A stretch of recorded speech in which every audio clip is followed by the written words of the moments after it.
Commissioners and community. Welcome to the City of Redondo Beach Public Safety Commission, Monday, March 17th. Regular meeting, no special meeting this time. Get to our agenda. Roll call.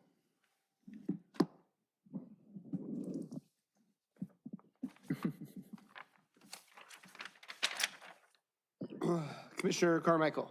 Present. Commissioner Blair. Present. Commissioner Gall is absent at this time. Commissioner Kleinbaum. Present. Good to have you back, buddy. Yeah, welcome back. Commissioner Escontrias. Present. Commissioner Skiba. Present. And Commissioner Woodnicki. Present. All right. Roll call complete. Salute to the flag.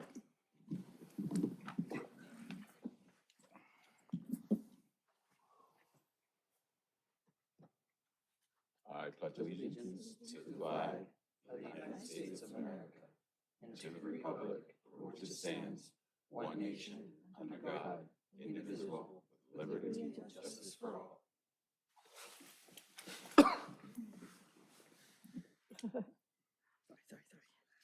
Can I get a motion to approve the order of agenda, or if there are any agenda items you want moved around? Make a motion, we'll second, move forward from there. Commissioner Escontrias? Sorry. Order of agenda, okay. Do you want to have anything moved around? Commissioner Skiba? Just a VIP program presentation. If So we can want to move J4 ahead of J1. J1, all right? Okay, thank you. Can I get a motion in second? I'll second. What was the motion? To move item J4 ahead of J1. Okay.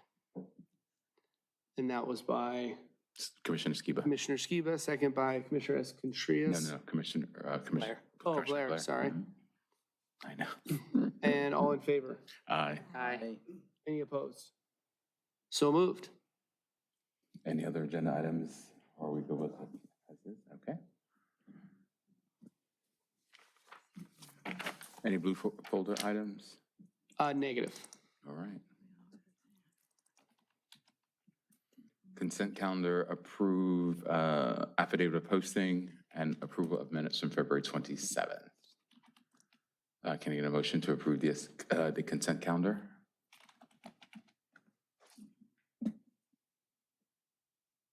I move that we approve the affidavit of posting and approval of minutes, February 27, 2025.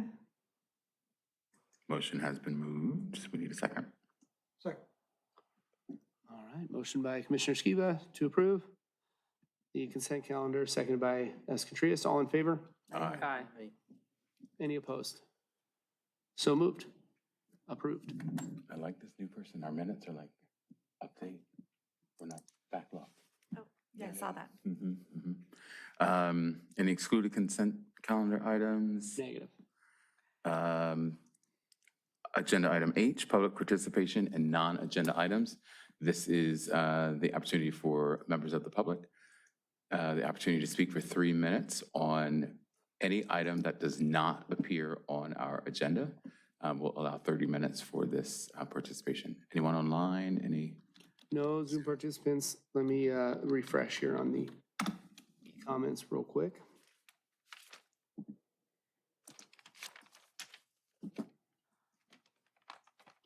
Zero e-comments. And just gonna do one last check of the email. And then you can solicit the audience. All right.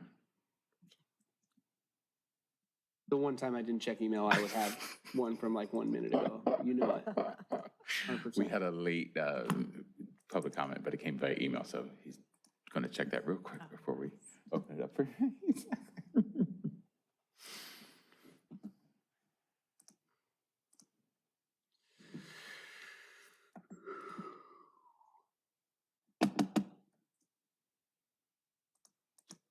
Good to go.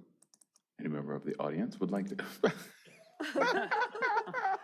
One at a time, please, if you. Yeah, don't hurry. Please state and spell your name for the minutes secretary. Scott Crowell, Crowell. And if you don't mind, what district? District 1, I'm sorry. Awesome.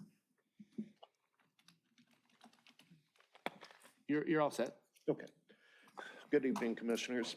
My name is Scott Crowell. I live at 517 Avenue G in District 1. I'm here to address a safety concern at the intersection of Avenue G and Palos Verde Boulevard. While the intersection at F has a four-way stop, many motorists don't even bother doing what we call a California stop. They just go right through it. This makes it almost impossible to get out at Avenue G during morning and evening rush hours. I first raised this issue on May 24th through a Comcat request number 42425, noting how difficult it is to navigate the area. To reach local businesses like Sweet Wheat, I have to make a right on PV, a U-turn at F, and then a right on G just to get out. It's that bad.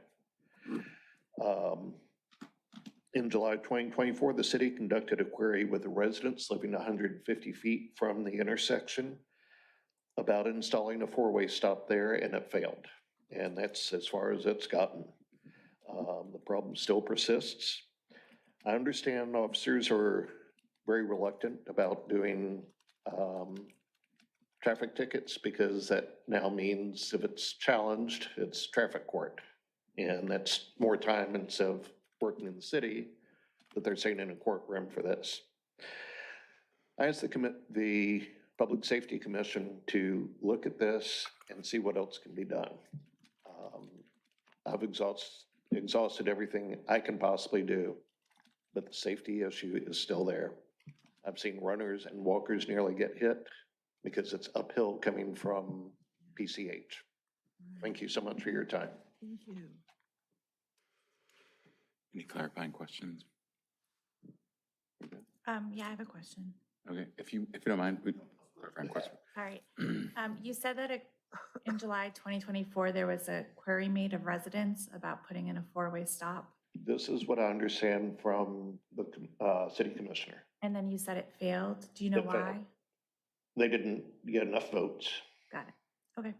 Thank you. Yeah, Can you clarify the location? I'm familiar with PCH and PV Drive and going up the hill. Like, is there like a business that's close there or something that can jog my memory, the exact intersection? Avenue G and Avenue F are all residential Oh, on okay. Palos Verde. Okay. Oh, so it's going up the hill to PV. It's everybody that yeah, lives on the peninsula comes up that way, you get to the freeways. Got it, okay. And same thing in the afternoon coming home. They go that way, you get back up to the peninsula. That's a very busy road. Yes, it is.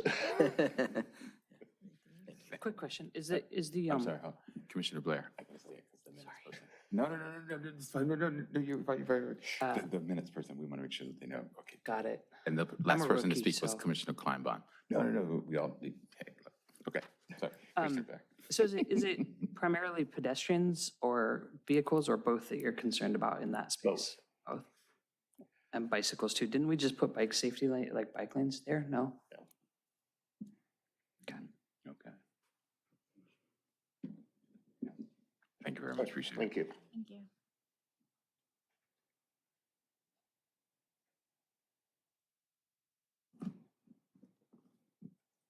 All right, item I1, discussion regarding requesting city manager staff to present information on items in the 24-25 fiscal year budget that pertain to public safety. I1 is something we've sort of kicked down the road. Wanted to make sure that Commissioner Wadnicki was able to weigh in on the list. Did everyone have a chance to look at the list and come up with this is what we would like for City Manager Wazanski to talk to us about, or at least give us folks to present, or do we need another more time to look at the list? And About how many topics did Councilman Narenheim mention? no, we're not on that one. We're on I1. Uh-huh. Narenheim is I2. I do think there's some overlap between the two.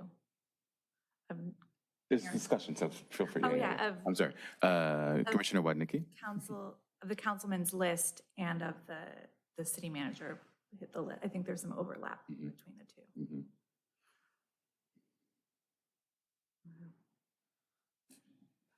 We were going to look at, hold on, let me get the right attachment. We were supposed to look at I-1 attachment 10/8/2024. 1, 2, 3. It's item 5, I want to say. I'm clicking on it now. Yeah. So we were going to look at item 5 on here. There's 22 items, and decide this is important, that's not important, yay, nay. We can take more time to go over it, since he did come and talk about, what are we, 25, 26? This issue may be moot, in which case it can go away, but Well, let's see.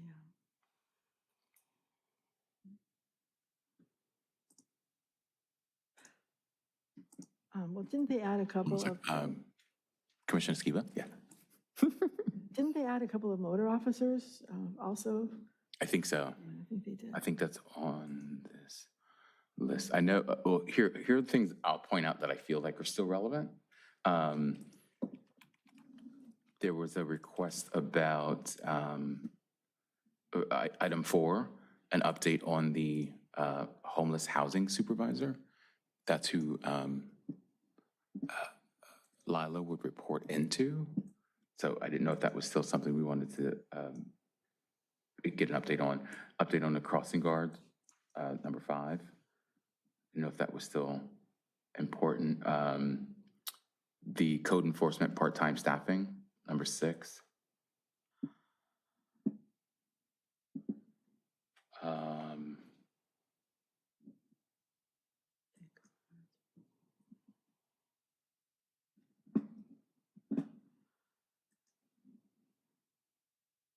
Well, Number 14, I'm sorry, number 14 was the domestic violence advocacy program. So I didn't know that. I'm just calling out what I think may still be relevant. It doesn't make me right. I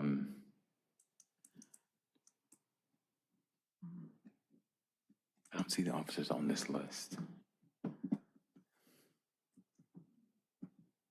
But if we need more time, that's fine. Or if it's all moot, then that's fine too. And when are they meeting? This is Commissioner Blair, sorry. When are they meeting? No, this is the overall budget from 24, 25. And these were the things that they had under the header of public safety. I'm with you. And so when we originally wanted to look at this list, we were like, well, maybe not everything is relevant. So it's like, okay, what do we want? And then everyone was going to give their, sort of ranked choice to say, this is important, I still want to know about this, this is what I still want to know about that. Last month, city manager Wazansky came and presented on the 25-26 budget.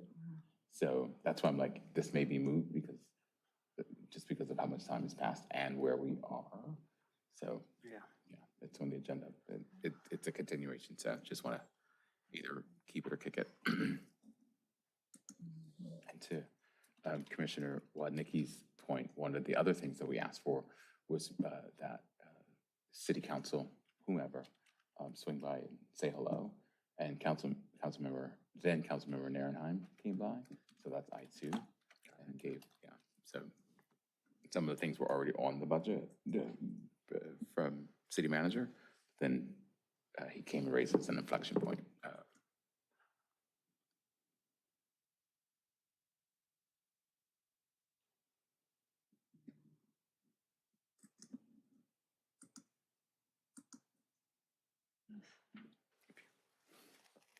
Okay. This is Commissioner Blair again, sorry. So if I'm reading this correctly, everything that is on here has been adopted. So is accounted for in the 24-25 budget. Correct. At that point, I don't know that if it's already been adopted and planned for in the budget, unless there's something that we need to see an update on that hasn't been completed, like And that was the question. domestic violence advocacy program, right? That was the question. Is there anything on here that we were like, hey, we definitively want to update on that? Can we get either city manager or him designate someone to come and provide us an update? Yeah, I mean, I think that's pretty important to get an update on. Is that 14, was it? Yeah. Hmm. 10. 10. No, that's sorry, that was something else. That's not 14. That is 14. It is You're right. 14. You're correct.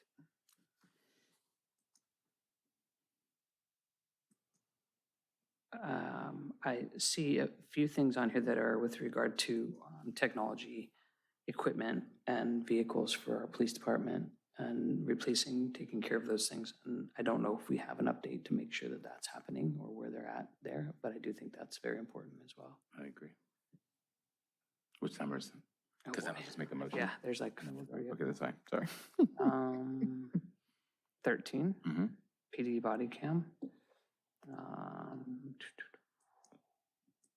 Vehicle replacement, 15. Oh, 15, yeah.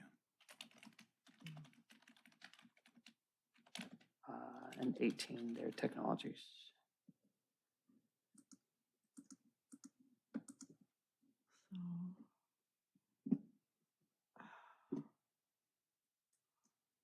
Are you creating a list? I am, but you are our secretary, so So what were the numbers? Sorry. 13, 14, 15, and 18. 13, 14, 15 15. and 18. And if I may add to that, Yes, oh, absolutely. 22. 22.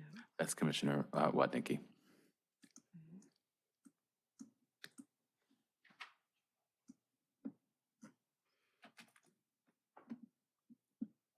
Oh, yeah. Okay. Yeah. Mhm.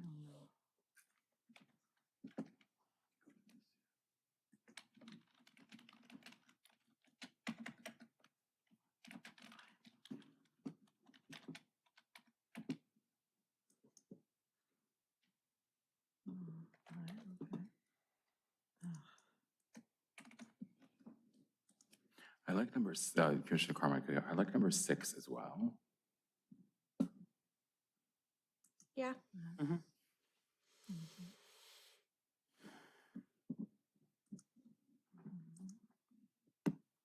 Which is the code enforcement part-time staffing Mhm. recruitment. Code enforcement, that would be, like, so how are we staffing for that? Mhm. I see, okay.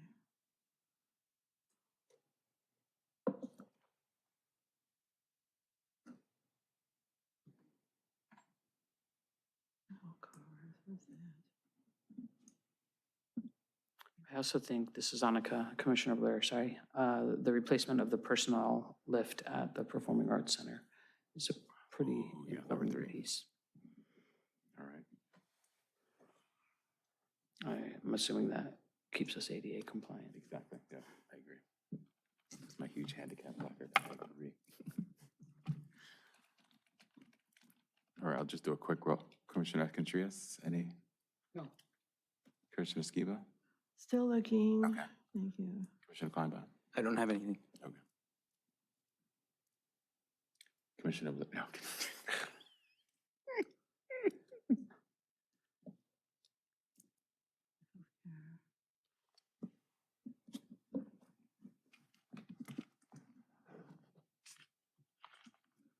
19, is that the thing you were talking about? 19. This is Commissioner Blair. I have a question. I don't know if anybody knows the answer to it, though. It says Discussion, so let's go ahead. mandatory trainings for housing division staff. Mhm.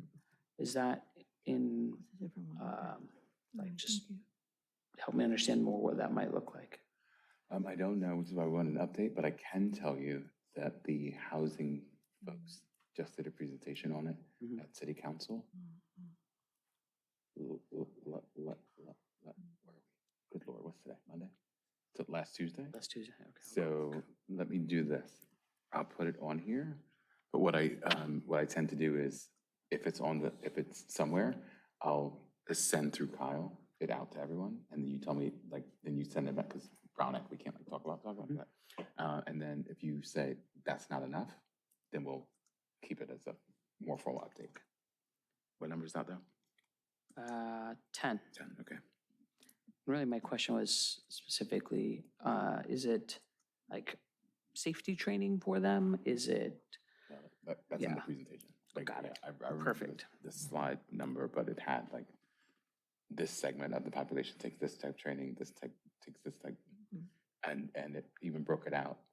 This is for, to, like, if you are a Section 8 landlord, there's training for you, and then there, and one of the concerns was, how do we know that the training is happening? And then one of the people, I think was the interim housing manager, said something like they posted in like Easy Reader and they posted in something or other, and then they also have a listserv and it sends it out. But I'll send it to you, that way I'm not, it's quoting, you. but yes, it's different type, it's role-based training.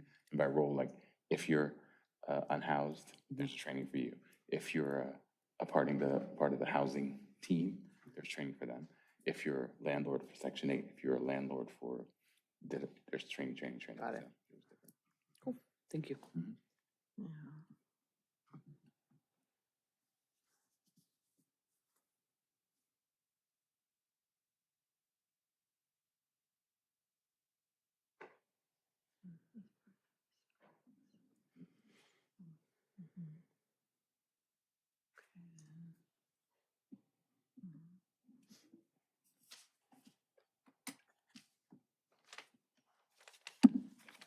We'll just give it another minute and then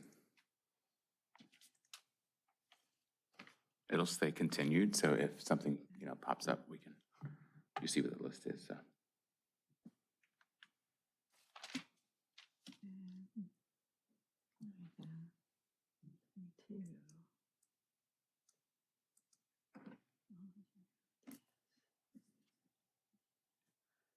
Oh, 18 and 22.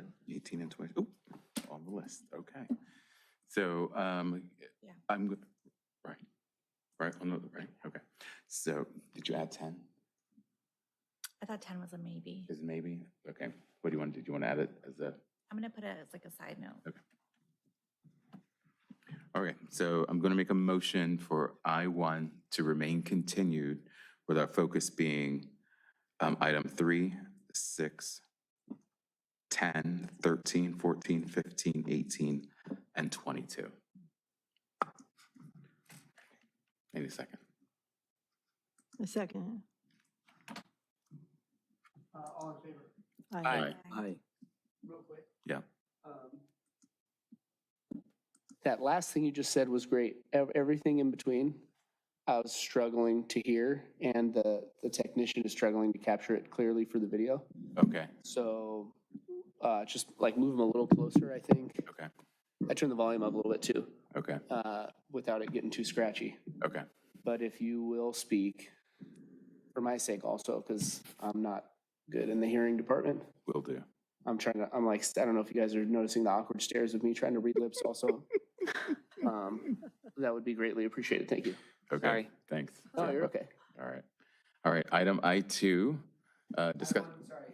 Okay. I1 was continued, so we'll, and you can proceed back. Opposed. Oh, sorry. All in favor? Aye. Aye. Aye. Any opposed? Yes. There we go. Motion passes. ready? Okay, item I2. Discussion regarding a list of topics provided by Councilmember Nils Nierenheim during the November regular meeting. This is another list of things that was presented to us. It's only 5, so a much shorter list. But want to, number one, discuss which ones we want to keep, which ones we want to move on from, and lastly, where do we want to put them in 2025? April, May, June, what month do we want to sort of plan and prep for those? Keep in mind, Councilman Nierenheim is no longer a councilman, so I think we can still reach out to him for reference, but it still came from the council, I put it that way, since they were offered. So we'll open the floor for discussion. 1, 2, 3, 4, 5, however you want to proceed.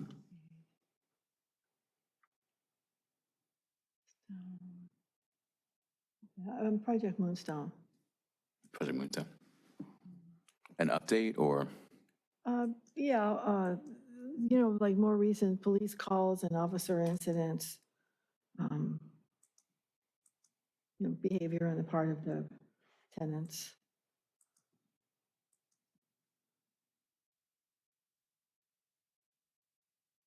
Do you want to hear from the Moonstone folks or a hybrid of maybe a police report and also from the Moonstone folks? Because from what I understand, they came and presented to us. at some I point. think, well, for one thing, we're hoping we're going to get Lila Omura Garcia here pretty soon, too. And, Is she a Moonstoner or is she well, overall? she's the homeless navigator. Okay. But then Joy Ford is the one who's above that moon, those other things, too. So Okay. maybe Joy Ford can come back and visit with us. They did commit to Now come that back she's the new starting city in very. attorney. No, they did commit to come back in March, or no, it's April, so, all right. Any other items on the list? I'll just give my sort of 2 cents. Measure FP, from what I understand, they sent the bid out for Oh, yeah. the sort of project management team on that. So I don't know if we want to make a recommendation to, or send a note to city manager to see if whoever, wins that bid just comes in regularly, just gives us an update. I think that would, right? I think I that would would. agree. Good Okay. idea. This is Commissioner Blair, I agree. Oh, so- Um, Number 5, I think that is moot based on how we performed this year. I think, I want to say Ryan Liu, our city engineer, did a presentation on that. So if I could, I'll push pause, see if I can find it. I forget what city council meeting. Send that video to you all and let me know if that satisfies, let us know, because Kyle will send it to all of us. I'm sorry, okay. I'll have Kyle send it to all of us, Who do you think should come? look at the video and say, Well, they could do it. yes, that satisfies 5, or no, we need more. And we'll see if we can invite Ryan to sort of give us that. Okay, cool. Yes. As far as Project. I'm sorry, Moonstone- Commissioner Skiba. Thank you. Regarding Project Moonstone, police calls and officer incidents, I mean, perhaps Kyle and our other officers can come and report on that rather than the Moonstone guys. Okay, that's what I was like, do you want a hybrid or did you want to just do the, Yeah, okay, yeah, okay. in-house.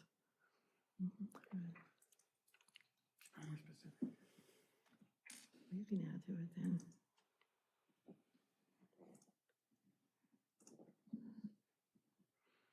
And then at least 2, okay, so 2, our city manager can probably give us an update, so I'm happy to ghostwrite an email to have Kyle send to city manager. Hey, what's the update on our emergency coordinator? I actually have a lot of questions about that. Oh, so maybe we should have him come in? I think that would be great because if you look, we don't have one, correct? We do not, And if correct. you look, the budget's almost Yep, 195% increase. And it's a division fire chief, and underneath it is 1 employee, and that employee is a position that's not been filled, but yet where is that? I'm just curious I agree. who that division fire chief is. How's that individual conducting all of that paramedic training and other things, or that digital EMS platform? Things that maybe that staff member would assist with if they don't have anyone filling that position, and where has all of that money gone to? I'm just curious.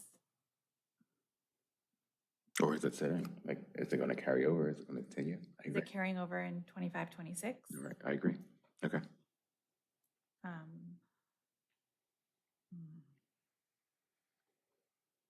Just wondering. All great questions. I love this list. So, Yeah, just because in that city manager's budget outline, it said, under that specific, I guess they call it special services. mhm. That's where it would fall under, that they conduct CERT classes. So if this coordinator's not doing that, who's doing it? Things like that. Agreed. Just Thank you, Commissioner Watnicki. So we touched on 2, 3, 4, and 5. Number 1.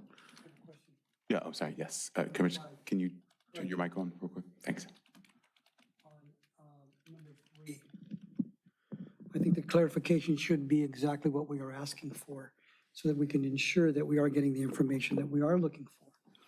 I would ask that you look at that and indicate Moonstone police calls, and that to be more specific as to all calls for service between a certain period of time from its inception to now, responses, dispositions of each of the types of calls, as well as any follow-up filings and filing policies from the city attorney. So in essence, what, Wait, hold on. The filings, filings, yes, and then what was after that? as it relates also to the filing policy. Filing policy. Okay. Filings. In essence, what occurs is that, No, I hear you, okay. I believe I need to explain so that everybody else can understand what we were discussing. The idea is, one is the total number of calls for service from whatever source. Okay. Then again, the actual response, the number of officers, I'm not going to get into or ask for total number of officers responding to it. Again, that can fluctuate based on the type of call that it is. Okay. Upon arrival, then later on is what is the disposition? That could either be false call, it could be one arrest, it could just be no action taken. But again, more specific as to what occurred. If there was an arrest, then I would then venture to say, what was the charge initial? What was a follow-up on that? And then whether or not it was filed. If it was not filed, the reason for not filing. As we break that up, as we go to each step of this.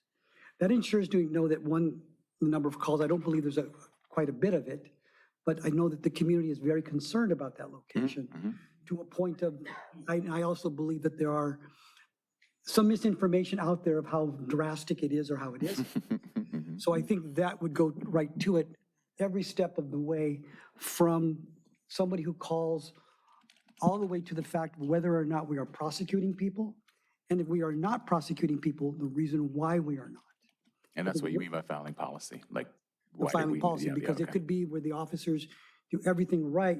However, whether it's a misdemeanor or a felony, okay, or if it's if it's filed as a felony and then it is generally downgraded to a misdemeanor on whether or not that was filed. Okay, it's actually referred to as a referral, DA referral, so that if it's referred back to the city attorney's office on whether or not that is filed. So I think more clarification then would lend itself to a more realistic view as to what is occurring there. If we can look at it that more as to amend what her concerns are. Thank you. Commissioner Skiba, thank you. Because I know recently there was one incident where one of the tenants was brandishing a kitchen knife at another tenant, and then the police came, and then I don't remember whether he was taken away or if they just took away the knife, and he's sent back to his own apartment. Got it. Yeah, I've only heard of 2 incidents there, but thank you for the clarification. And thank you for the anecdotal, Commissioner Skiba. Okay. Commissioner Kleinbaum? No, I Oh, don't have okay. any. This is great, this is great. And you have our notes. Okay. All right, and one, I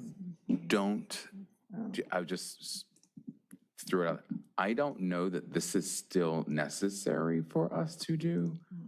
However, the concern that brought this up was that it never came to us in the first place. So we don't have all of the sort of puts and takes and background behind this. And I think the decision was made to not go, to LA County and all of that weird wonderful stuff. So that's kind of where I'm like, I don't know if it's still relevant. But the concern was we never saw it. Do we have a point of view, a perspective on the document that was presented that led to the decision? So I just wanted to give you the background on that.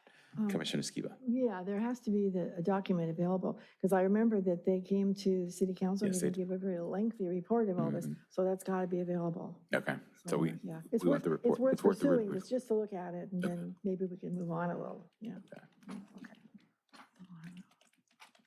I agree with you, for what it's worth. Any other comments around one, Commissioner I think Escatria? to understand the reasoning behind it is to making sure that somebody has read that study. Although the study was initially initiated possibly, again, for the transition to the county, it would very clearly and very prominently indicated some of the flaws that were within the city's approach to fire protection, Okay. whether it's going to be staffing and whether or not, I believe there was an issue concerning the dispatch of a complete fire rig and 15 people in an engine company to a medical emergency. And I believe the recommendation on that was that they were no longer going to do that, which has been almost 3 years, and they've yet to implement that.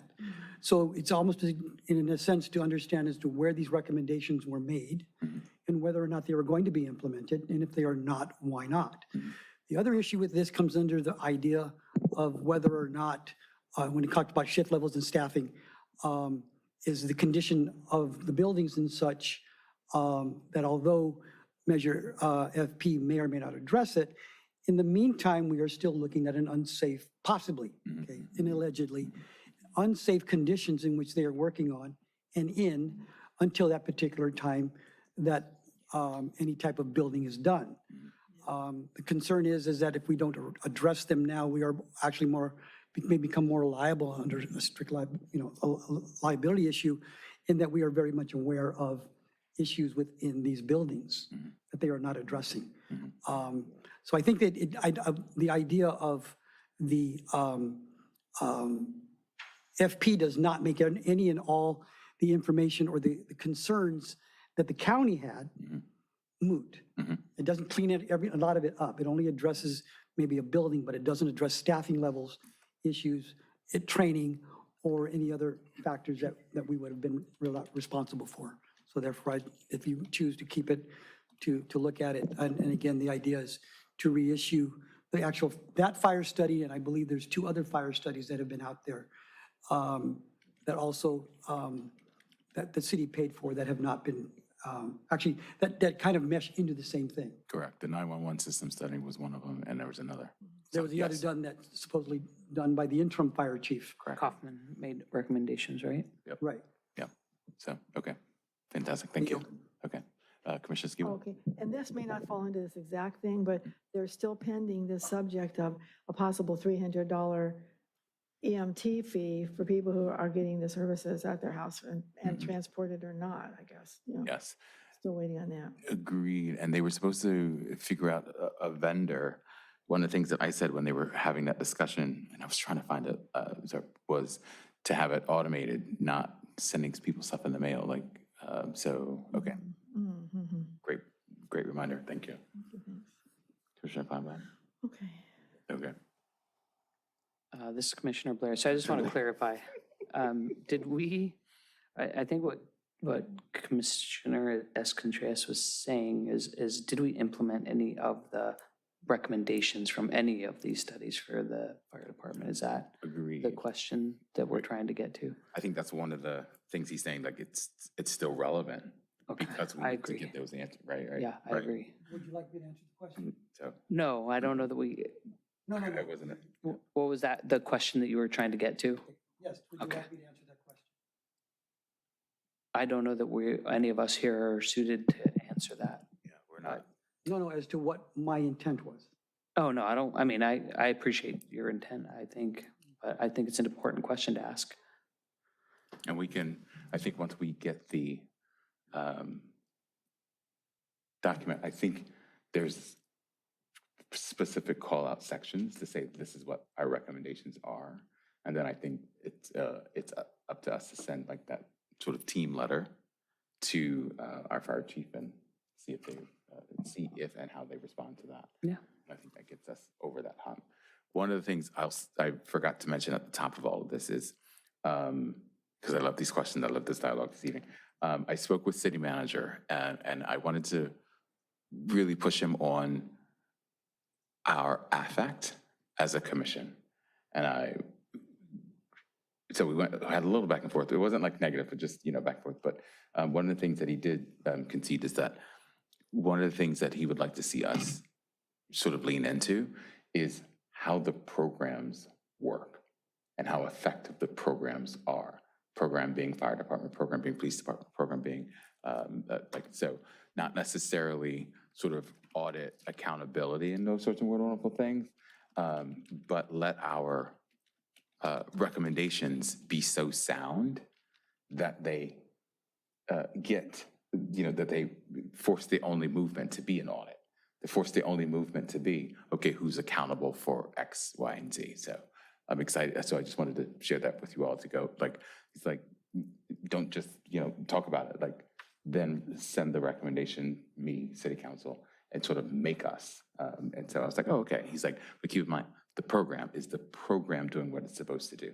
Is the program meeting the need of the community? Is the program doing that? And I was like, oh, okay, I can report that back. So that's why I'm not, believe it or not, I'm not pushing back on anything that you said, because that's sort of in scope and inbound. So that said, I am curious then what Commissioner Contreras' intent was now. Now let's go. Commissioner Contreras. I think ideally, my intent also is not only is accountability as well as understanding that recommendations were made, that we paid almost 4 different agencies to look at it who came across with the same recommendation, okay? The idea of us looking at some of this to a certain degree, I think is somewhat of an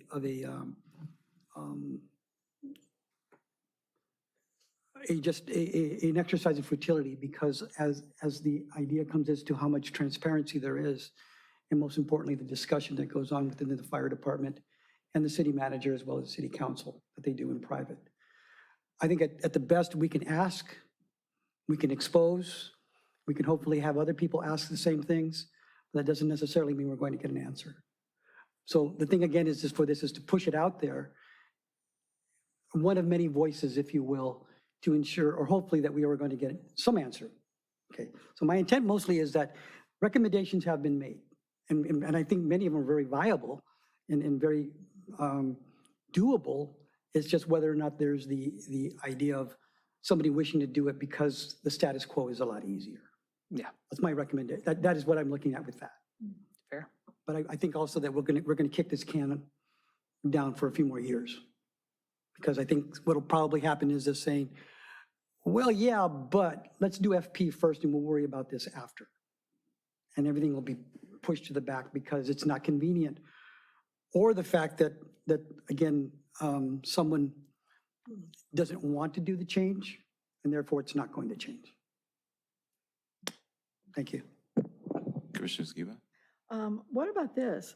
What if there was, excuse me, a town hall where people could come and discuss these specific kind of issues, maybe let's say 3 different topics, and then have the people come and stand up at the mic and give their impressions, and then they could also have some experts replying and giving more information, also having maybe those papers to hand out so people can be informed also.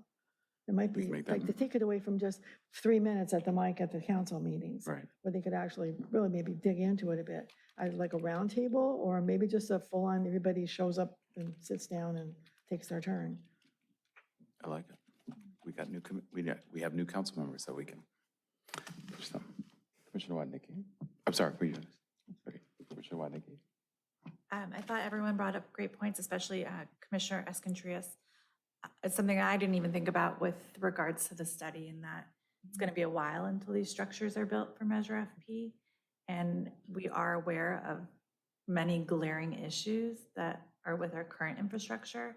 What kind of liability will the city face if something were to happen? And should certain things be addressed now in the interim while we wait for these new buildings to be built out, especially with regards to earthquakes? Mm-hmm. Agreed. And that's why I would like to review it. Yeah. And then circle back, because I know the staffing issue was mitigated before they even did the presentation. And I knew that because my first or second month sitting on the commission, who's the guy who comes here? Chief Regan? Chief Regan spoke about it. So I knew that was, and then they admitted that night, they were like, okay, some of these recommendations. So I can't say that none of the recommendations have been put in place, but I'd love to understand the delta between where we were and where we are, because then that becomes okay, so are these still not significant? Or like what was the level of, of, of issue like at the moment? Was it like, so earthquake, high urgency, right? Vending machine, probably lower, right? Or like, so what are the, what's the list? Right. What's been checked off? And our firefighters are still working there. Yeah, exactly, like, yes. This entire Yeah, that, time, under these conditions, so we should want to know what they are. I agree. All right. Commissioner And Skibbs. things. And one issue that came up during all of the F&P talk was the fact that we really need to be able to shelter our fire engines. Yep. So they're not getting destroyed by the weather and what all, yeah. Yep. And I think there was something else that came up. It's about where, if we had a fire engine here, would it still be able to meet the 4-minute versus being over here? Those sorts of one-over things. So I think that would be a great update. And we can probably task Chief Regan to give us some of those, right? But first, let's look at the list, pull the slides that has here are all the recommendations. But that is a And then- priority, that Right? one, Mm-hmm. yeah. Okay.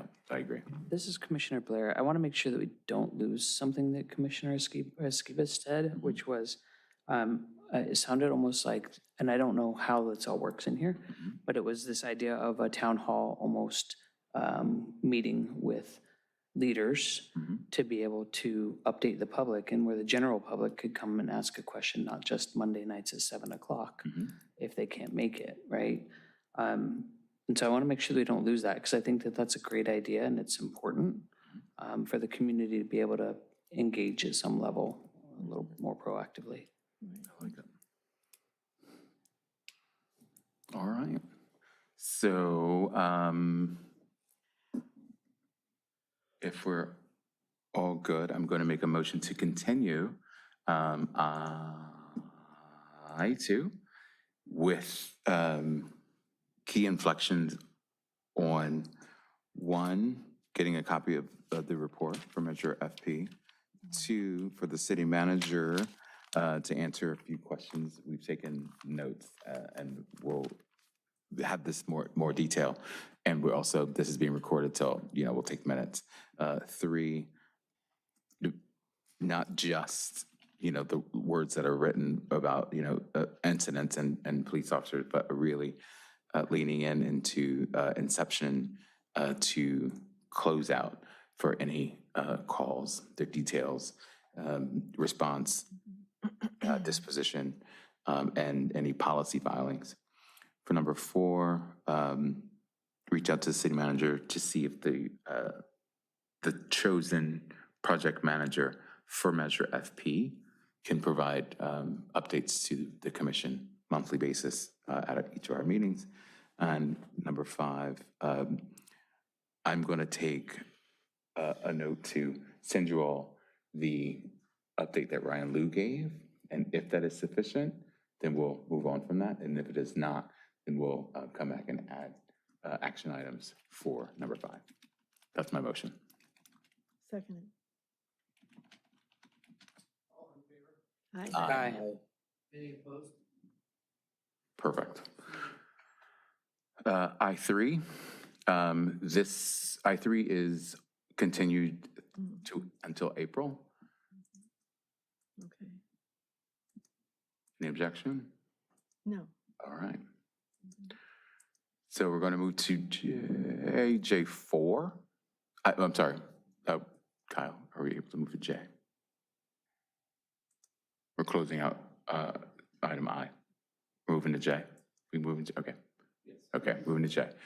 We moved J4 ahead of J1. So J4 VIP program presentation. I think our illustrious lieutenant. Oh. Present. He's all, no. Okay, so our VIP program was started in 1994. We were kind of ahead of the National Volunteers in Policing program that kind of got booted up post September 11th. We obviously initiated in 1994 with a heavy recruitment of qualified, community-minded men and women who wanted to give back. So since that time, our VIPs have established an impressive record in providing support to our BPD staff, assisting in building community confidence, awareness in law enforcement, and many other things. Some of the ongoing things that they do are assisting with like barricades and traffic closures at races, our DUI checkpoints, and any emergency situations that we can utilize them in. That obviously doesn't put them in significant peril. A lot of this is like a traffic control situation with a major traffic collision. It's another set of eyes or two for missing persons, critical missing, like a lost child or dependent adult.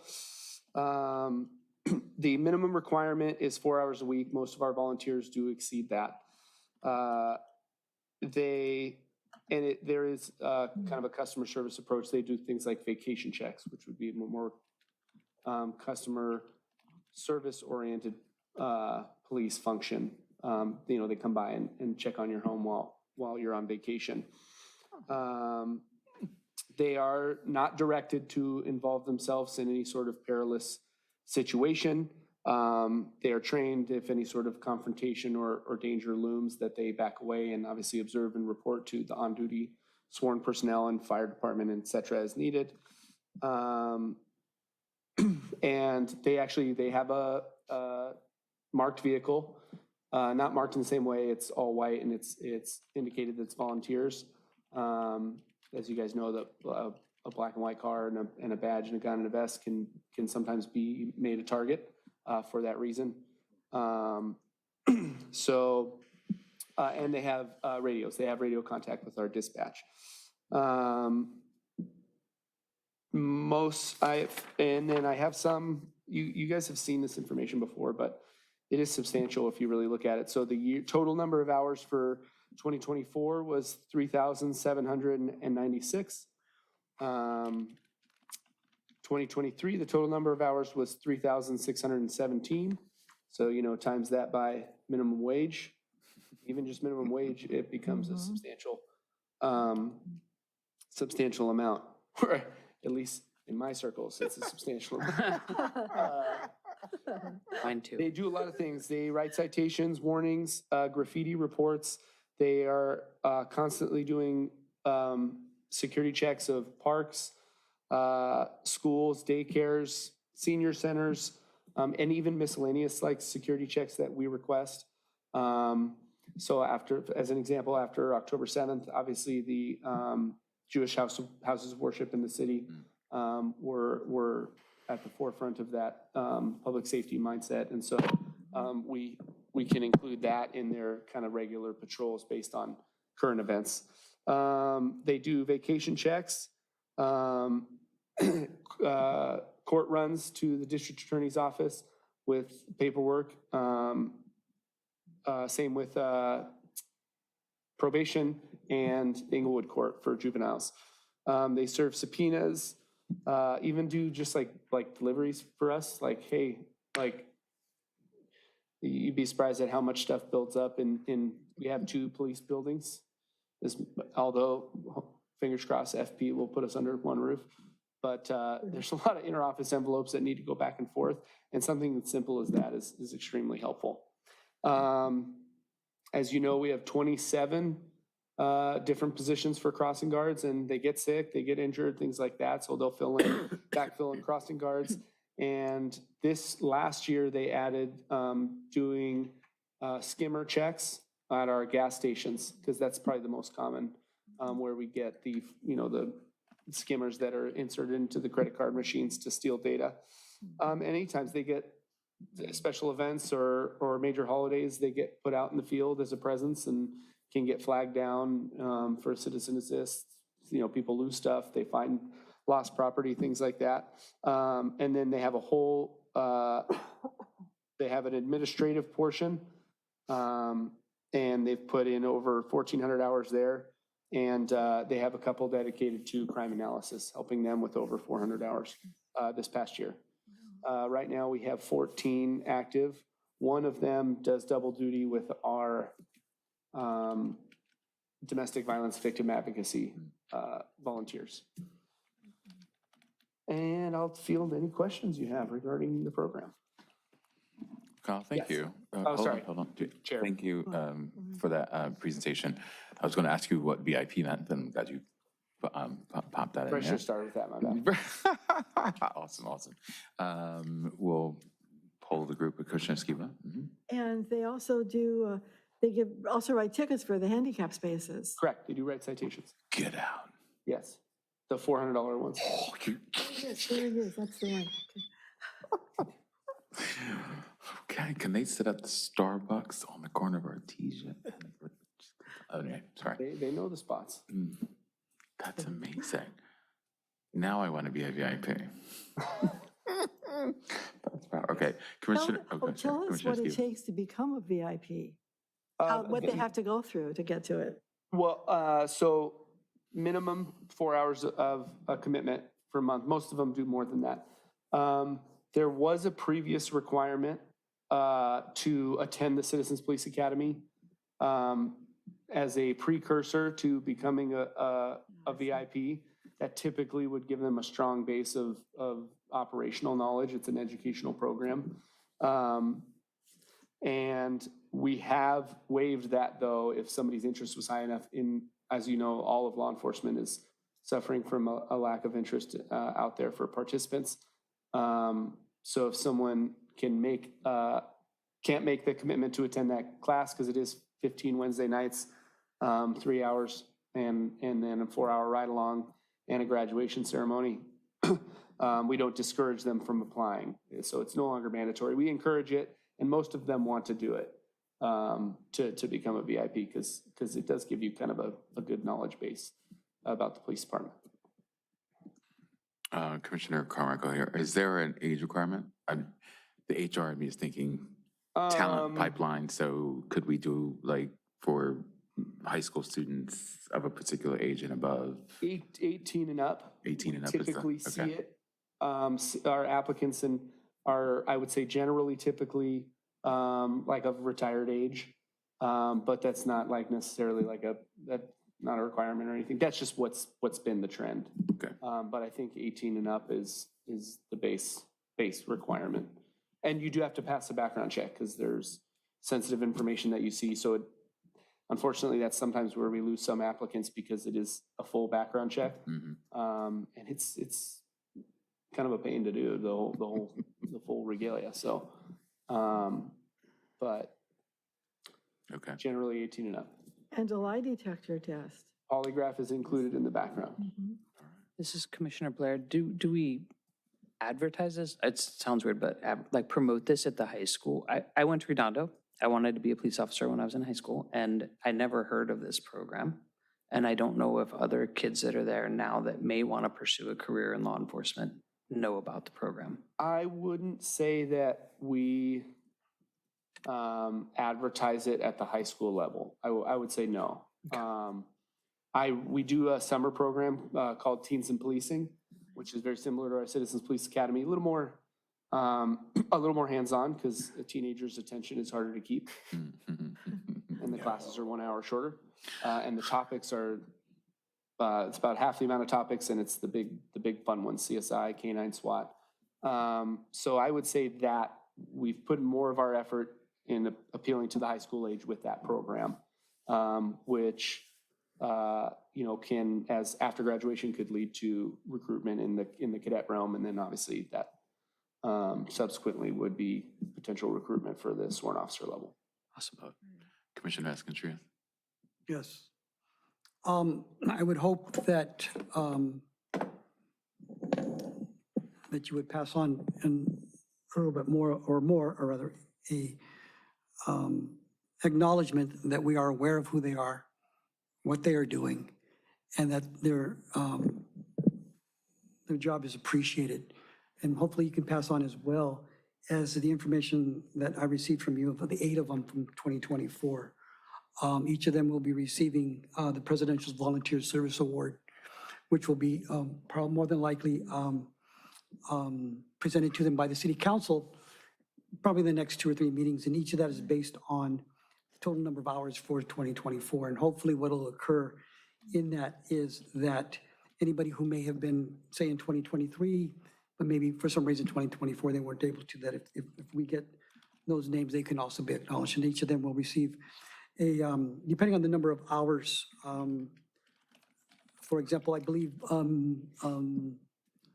Ms. Stimson, who is the one who does these reports each month, she gave 255 hours last year, and so she will receive a silver award as opposed to a bronze award, which actually most of them are silver. Bronze is like for only 200 hours or less than 200 hours, and the gold is for more than 500 hours.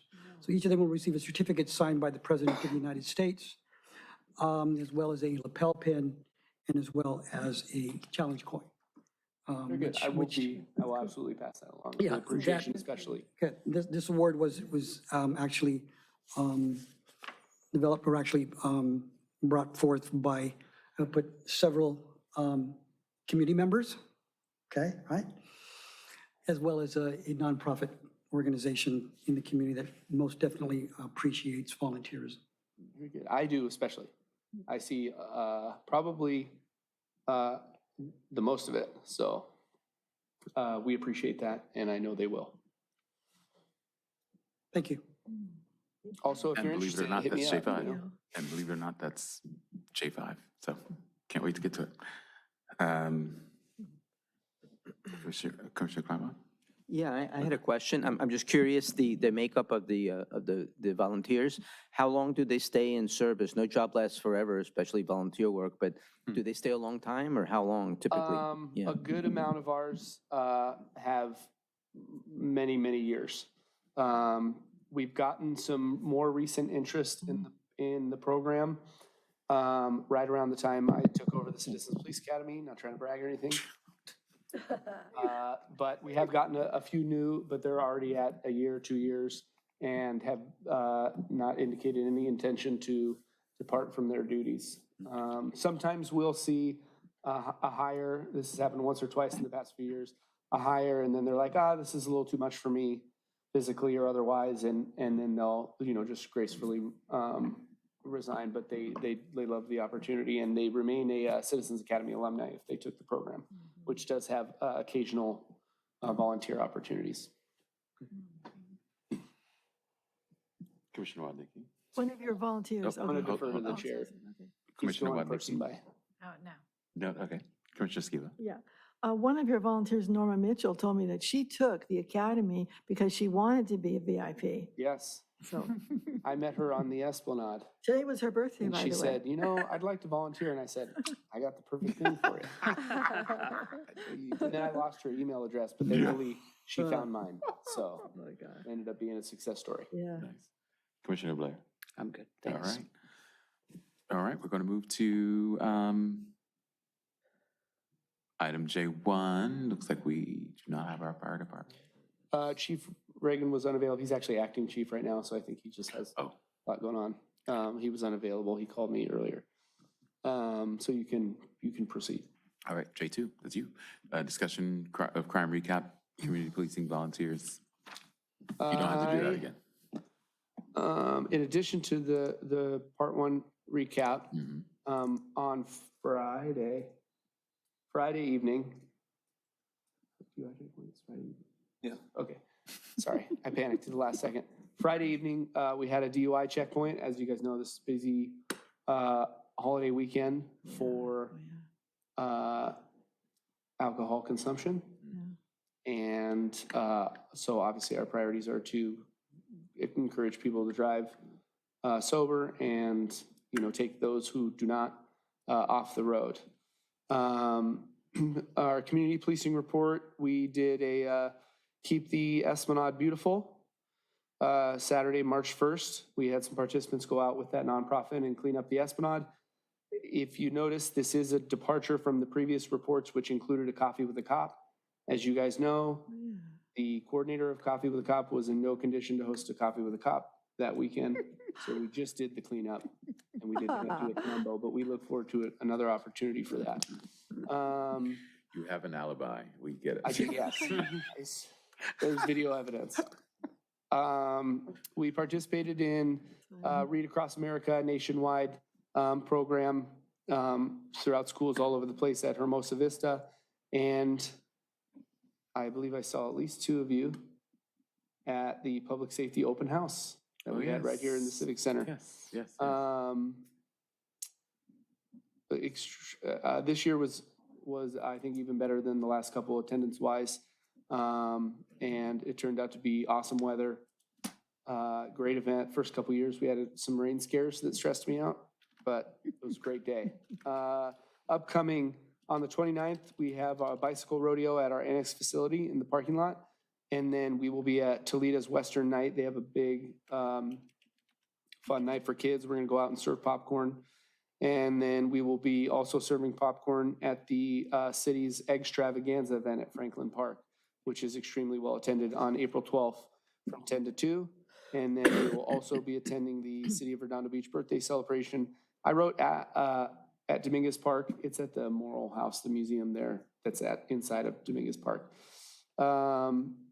We'll have the chief as well as at least 3 other officers participating in the Alta Vista fundraiser, the Harlem Wizards game.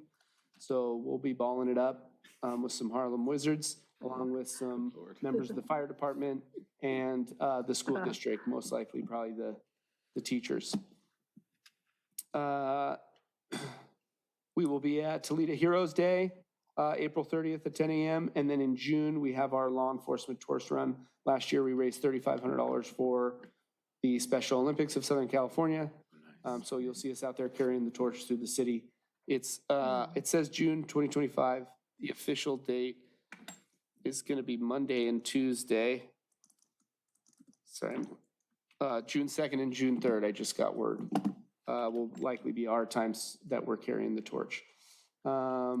March's VIP report leading up through February. Hours of service this year so far.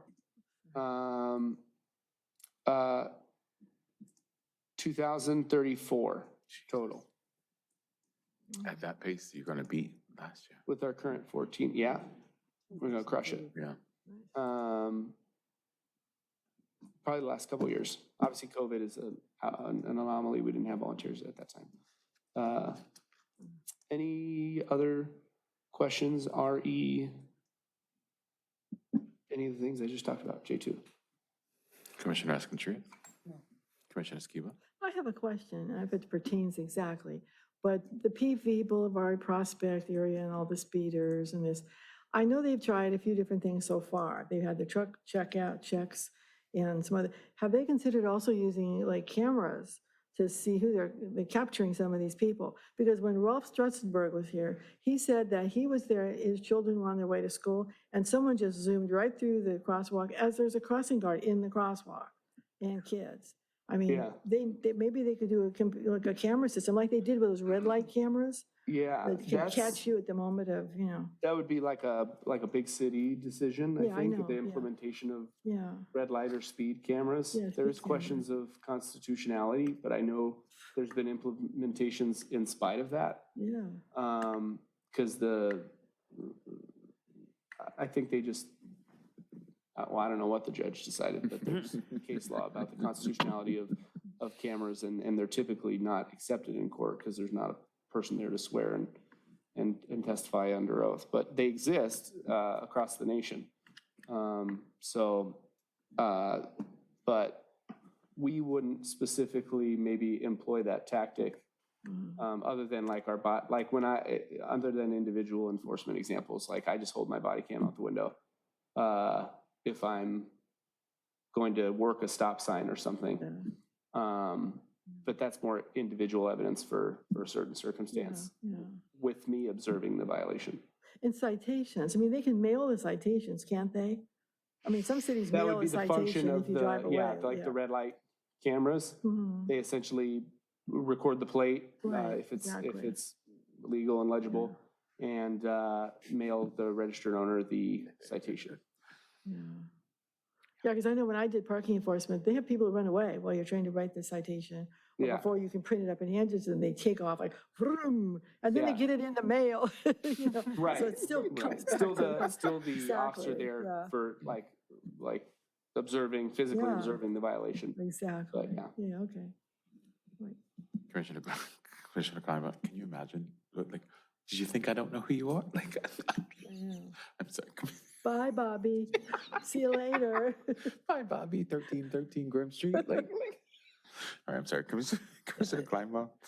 A question about traffic enforcement.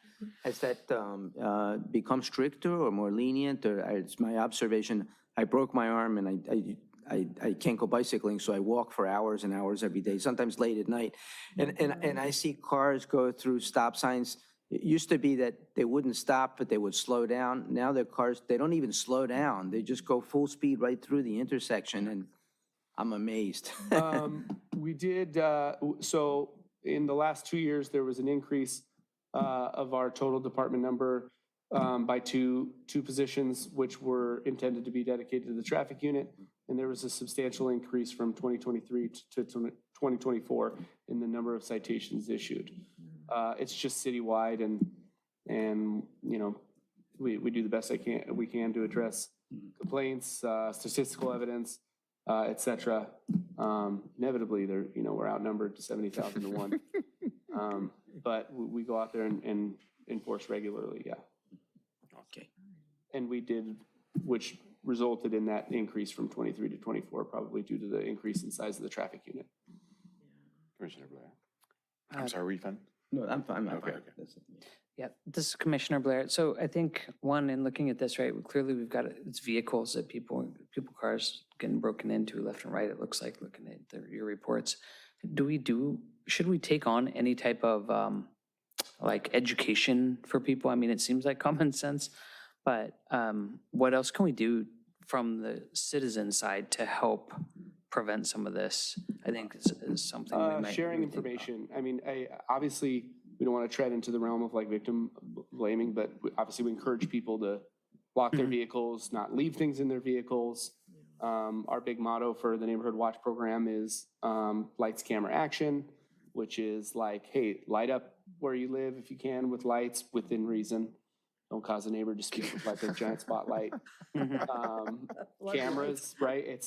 That's probably the more helpful thing is nowadays what's nice is it's, even though the camera footage doesn't guarantee success in a case or anything like that, but it's hard to do anything off camera nowadays because everyone's got Ring doorbells and so on. And then action is like, see something, say something. We're pros at facing the backlash for your judgment.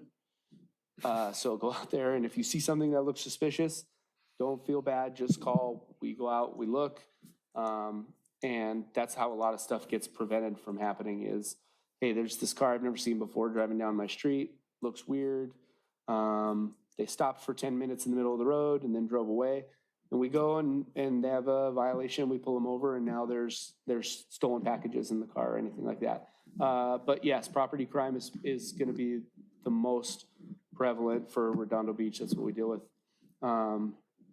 And tons of educational programs, educational material, reminders posted and so on. The big one is a lot of people keep a lot of stuff in their car and they go out, they look, and everything is remote. You used to have to physically push down the handle, so you think you pushed that lock and then it didn't, and they're just tugging each handle and looking for laptops, backpacks, anything like that.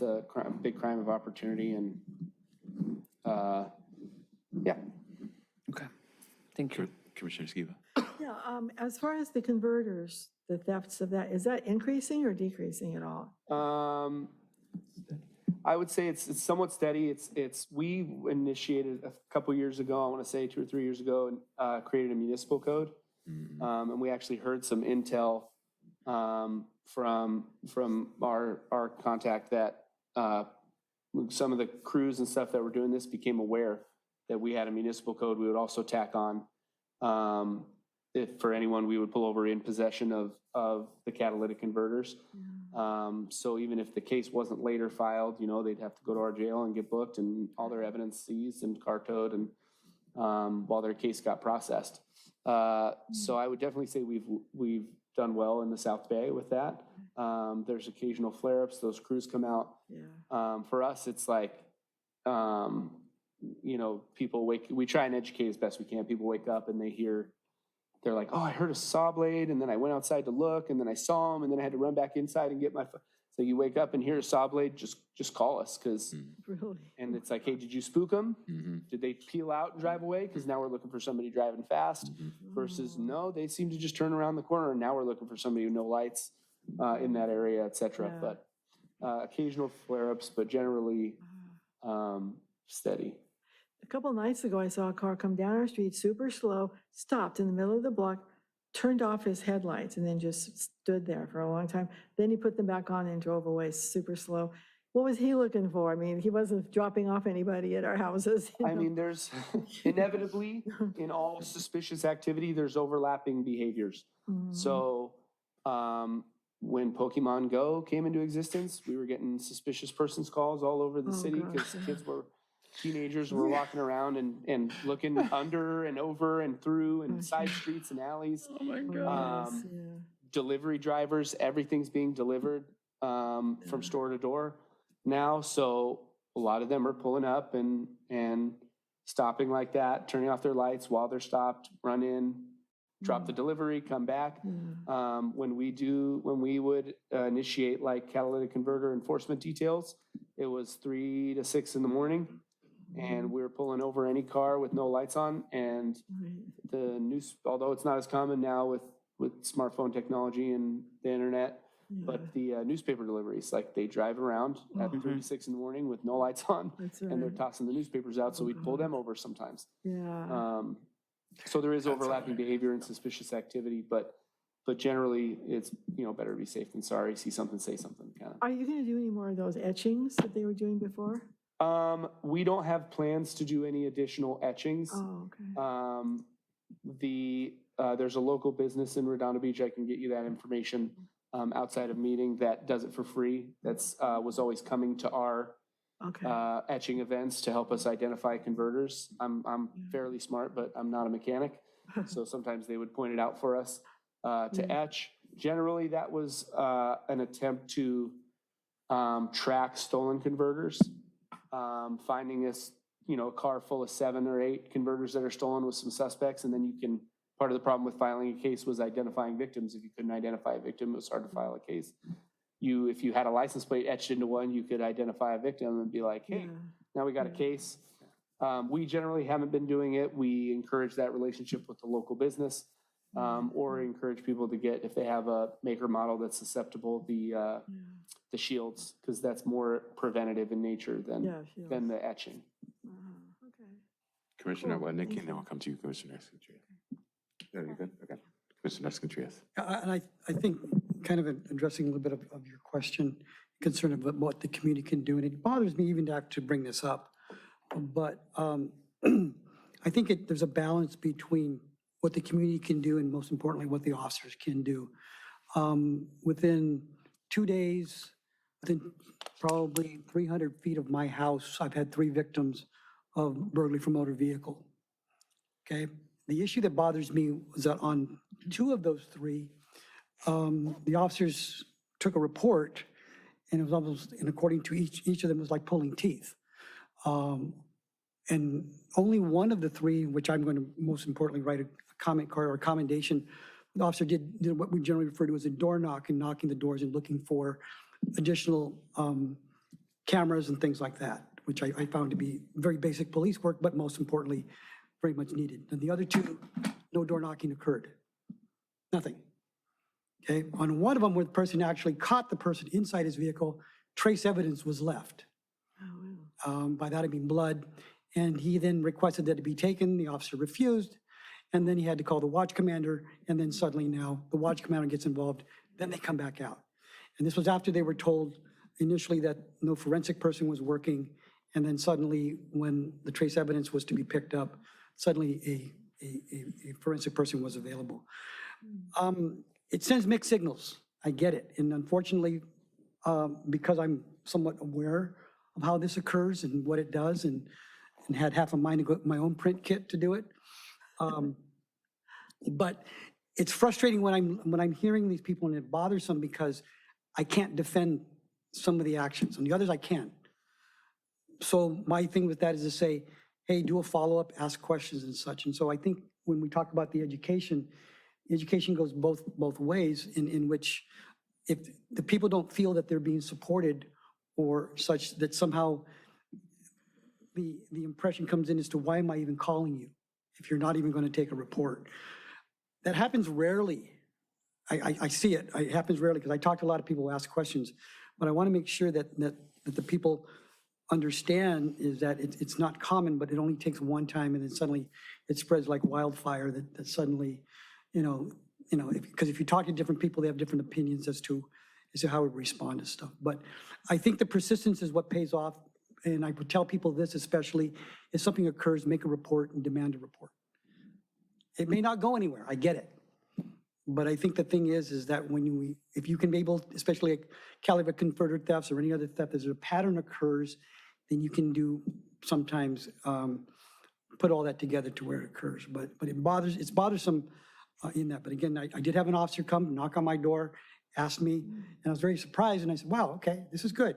Let me check out everything else. And even though it was 4 houses up, he was on his game. He was good. And I told him, I thought this is really good what you're doing, because the other 2 guys didn't do this. So again, as we talk about the education goes both sides, in that officers who understand what basic police work is about. I have a question. Oh, sorry, Commissioner Wadnicki. Do the police still send out a survey after every call? Yes. Yeah, I thought that was really efficient. I had a poor experience where no one responded, and I gave the police a 0. And immediately the next day I got a phone call asking why did I rate them so poorly. So I thought that was a very effective way of communicating with the police, your issues, the survey system that you guys implement. Nice. I'll go back and ask if there was a survey. Yeah. And then push it back to them to make the comments based on what their experience is. And then hopefully if something fell through the cracks, it can be addressed. If not, then they can work through it. Thank you. Yeah, I love the survey. This is Commissioner Blair. I love the survey, by the way. I think it's great. And it's really helpful to know that you care and follow up. So thank you all. Nice, I like that. All right, with that, J3. J3, it's listed as a discussion, but I'll give you a little bit of background with Commissioner Blair being new. Prior to December 2023, are we now? Yes.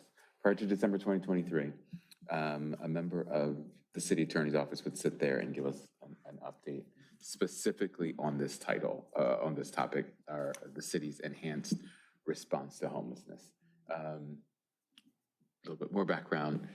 Back in 2017, 2018, there was a task force that had the chief of police, et cetera, task force, and it was decided that while the program would live with community services, it would be heavily sort of influenced and directed by city attorney's office. And then it just sort of was absorbed by city attorney's office. So that's why they sort of came and gave us the update. They made a decision that they wouldn't be able to come in 2024. So what we had to do was go and do all of the homework to answer questions, considerable questions, as Contreras, Skiba, the whole team would have about, like, what's the program's efficacy? Where is the money coming in? How's it being spent? Who's overseeing X, Y, and Z? The only sort of positive that we had was that Lila Omura was doing her thing in the streets. What I found out the other day, though, is that we partner with a health services team that rides with police officers that goes out to address some certain cases like that as well. So it's a big, big program. We just don't have a single sort of point of contact running it. So what I had my team do was go through and look at every sort of aspect of the program.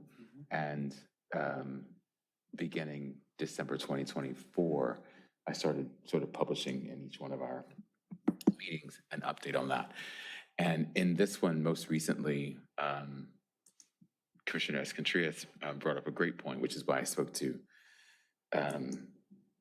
city manager about sort of where our water's edge is, Mhm. was where's the money, how's it being spent, what's the accountability, right? Who's responsible for what, and how do we sort of get to that person? And so I'll have to email, if you look, item number 26, I have a spreadsheet, and it's broken down, but it doesn't translate well from a PDF perspective. So I'll have Kyle email it to you so you can actually see it. But it breaks it down where all the money came in from beginning all the way through this year and how it was spent. I have an open FOIA request as well for who are all the vendors, because we were requesting folks like, what's the church? Oh, who runs the pallet shop? Harbor Faith. Harbor Faith, yeah, Harbor Interfaith, we were requesting them to come. They're not actually a city vendor. They're a they actually are a county vendor. So we have to look at it a little bit differently. So it wasn't like they were refusing to come. They're not a city vendor, so they're sort of out of scope for us. So we had to figure out a different way of getting them to sort of report their facts and figures. But long story short, every vendor I've placed in here to say, at this city council meeting, this vendor, the city council agreed to pay this vendor $300,000 for these services, $200,000 for these services, et cetera, et cetera. And so that's what this is. So I'll send you the spreadsheet so you can actually look at it. Going from 2017 through just this past Monday, 2025, where we had an MOU for, I think we talked about this, but the total MOU was $500,000, and there was $284,000 left. And so they're extending the contract to finish spending some of that with respect to homeless court. So all of these documents are the most contemporary that bring us current month explanation as to how the program is working. There's another set of documents in February's, another set of documents in January's. So from a program perspective, there is nothing we don't know about how the program is working outside of confirming who are all the vendors and confirming in the city's financial system, does all the money have a code, in which case we can track it. So it should be labeled, this came from SBCOG, this came from HealthNet, this came from, and here's how it was spent. It's almost like, your bank account tells you, here's Ledger. Yeah, a ledger, there you go, that's the word. So that's the only thing that that we don't have to date to let us know how the program is working. So this is Commissioner Blair. Commissioner Black. My question is, I feel like we're conflating finance and safety. No, that's just one document. All of the rest is the safety. The efficacy of the program is also our charge. So it's like, while we're the Public Safety Commission, the efficacy of the program is, does it still have funding that's going to last? Do we know? Like, will Lila still have it? Like, that's the component that we want to see. Like, here's all the funds, and it's like 15 million in total came in, but we don't know where it all is. And we also don't know how much of it is recurring, so it will always come, and how much of it was a one-time grant. So that's as far as we're looking at from an efficacy of the program from the financials perspective. And so why would that ask not go to the Budget and Finance Oh, Commission? they're looking at that as well. We're looking at it as from a program perspective, like, does the pallet shelter still have funding? Did the new 25 pallet shelters that we've allocated I want to say 3 million, like, I don't see the new 25, so where is that? I just feel like we're trying to run down like forensic economics No. here, and I don't know that that's the role or the charge of the commission from what I can see. It is, but we're not doing forensic accounting. We're just going, I'm being here is- sarcastic. Okay, I'm but just, yeah. and I don't want to feel like I'm arguing. Like, Yeah. that's one of multiple other documents that say, okay, here's how we got to functional zero. Here's how this is, here's how this is. But to say we have a program and we don't know if it's funded, that would kind of be irresponsible. So it's like, we're just tracking to say, okay, here's the $15 million that came in. here's what's funding the pallet shelter, here's when that money's going to run out. So at some point, we know that that pallet shelter no longer has funding, it's no longer viable, and we can no longer say that we have a fully funded pallet shelter. So that's the extent, that's why I asked Mike, because I get that feedback. Totally makes sense, totally hear you. So don't hear me discounting that perspective. And that was kind of what I was afraid of being a perception. And I said the same thing to him. That's one document out of a trillion others that are telling us about the program. So Yeah, this is Commissioner Blair. I think after I watched that last meeting, I was like, this is budget and finance. What am I doing with this group, right? But I understand where you're going there. I think it's just, there's also a lot of important safety issues within the city that I want to make sure that we're addressing as well. And making sure that it's, we're meeting the charge that's put in front of us and the trust that's put in front of us by the city leaders as well as our fellow citizens. Commissioner Contreras. Yeah, kind of in response, and I understand your concern.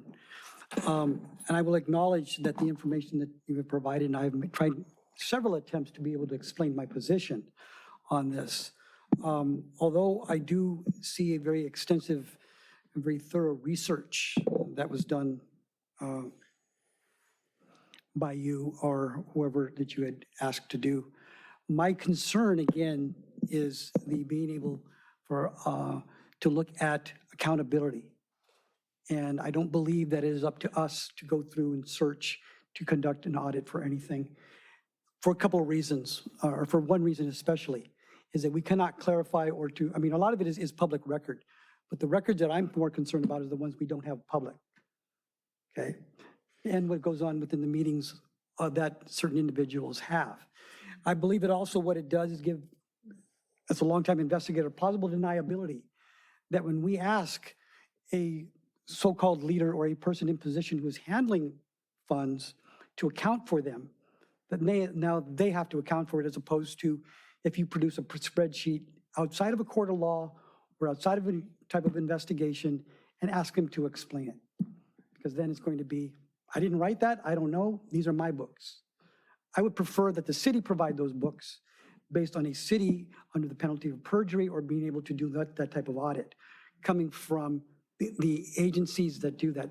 I do believe that somebody coming in and talking to us, but they're actually very low on the totem pole and for the most part cannot attest to how money is being spent or whether or not the individuals that we have, the vendors that come in here are being adequately paid or overpaid for that matter. I think in response as well as that whether or not it's a fiscal responsibility, to a certain degree, I believe it is. However, what they are dealing with are public safety issues that we have. And I think it's also a responsibility to ensure that anything that's being spent for public safety that is spent prudently, okay? My serious concern is that if another agency comes in here and starts looking at some of these issues, just like they did in the city of Los Angeles, and that is one of the issues I brought up during one of the meetings, that a vendor that was allegedly, but I'm gonna use those terms again, allegedly working with the city of Redondo Beach was also working with the city of Los Angeles, and several individuals were investigated for some malfeasance. And my concern was why didn't we do an audit to determine that we were not a victim of that as well? And suddenly it's, well, they're gone now. So it does raise questions like that. And I do understand what you're saying, but the thing is that the concern for me is that one, there's a liability to the city, as well as that if we are not accounting for that money and where it's going and it's being utilized properly. I think the biggest thing so far is that if in fact there is transparency, with transparency comes trust. And each and every time that I believe that we have asked for some transparency, we've hit brick walls. And that sometimes with that causes more suspicion. And I think that's where we're kind of looking at, and is that why we've been asking for this information? Again, I will acknowledge that the information is very thorough. It's very good. Okay, However, okay, in any other type of forum, it would just be, oh, it's all public records. The real records we want to look at and to ask about and to pinpoint are what is going on that is not being provided to us. That's what I'm kind of looking at as well with this. Thank you. Commissioner Skiba? I had a question. Do you know when they're going to begin construction of the new pallet shelters? That's one of the questions that came up. I was like, here's the money. Here's the vendor name. Here's when it was approved, December, I would say January 2024. That's when the trail ends. So no, and there hasn't been anything to come back up to say when it is going to be. you So talking those are the about questions that come up. That's, so we'll sort of get there now that we've wrangled all the data, because disappearing all of 2024, some part of me, I will be honest with you, was hoping that they were just trying to get their house in order so that when they came back, they were ready. It didn't happen. So I won't say I have more questions than answers. I have a lot of answers, but I do have a few huge questions, like before we even get to that, if we're at functional zero, why do we even need 25 more? Right? And the other is, why are they saying functional zero when it's not functional zero? It's functional zero for street homelessness. They conspicuously leave that word out. So it's Commissioner Escontrias' point. What are the meetings and when are we not hearing the word, right? Because if you notice, if you recall, and you don't have to, I was just so in the weeds, the only reason it stood out for me was when the gentleman from SB COG came, he gave remember he gave 4 categories of functional zero? Street, car, there's different, right? So why did we pick street? Again, a meeting we weren't in for transparency. So we're saying functional zero, but we mean functional zero for street homeless. Because I know Lila Omura says she's getting a lot of calls for people who are on a bench somewhere, they don't have somewhere to go. Well, it's not like zero. They're saying functional zero, right? And so that means that the intake is, the people that are coming in is lower than the people going out, or the people going out is higher. It's one of that crazy, right? It's the math that makes it sound like the delta is in our favor. So I get it, but it's curious that they're leaving out the word street, right? So there are homeless that are living out of their cars. There are homeless that are, right? But they chose street, but they're not saying street. So it's stuff like that to Commissioner Escontrias' point. This is great that we see what's visible, but the stuff that's invisible is sort of begging a bigger question. And that's a huge, huge question that you just asked. So where is it? Has it been allocated? It's not come up in City Council. So where is it? It's sitting in limbo. And who's overseeing that vendor that's supposed to be building them? Because we still have people who are going to shelters for the Correct. night and stuff, so they aren't housed. Correct. They still need some, that's why they need the pallet shelters. Correct. Yeah. Yes. So And some people have more needs. They might have to stay there longer at the pallet shelter. Correct. Because they're not ready to get into their own apartment yet. correct, because of the paperwork, which is And what that too, CityNet is to help with. So there are actual program tenants that are working, right? To help you get your ID at the DMV, there's someone who does that with you.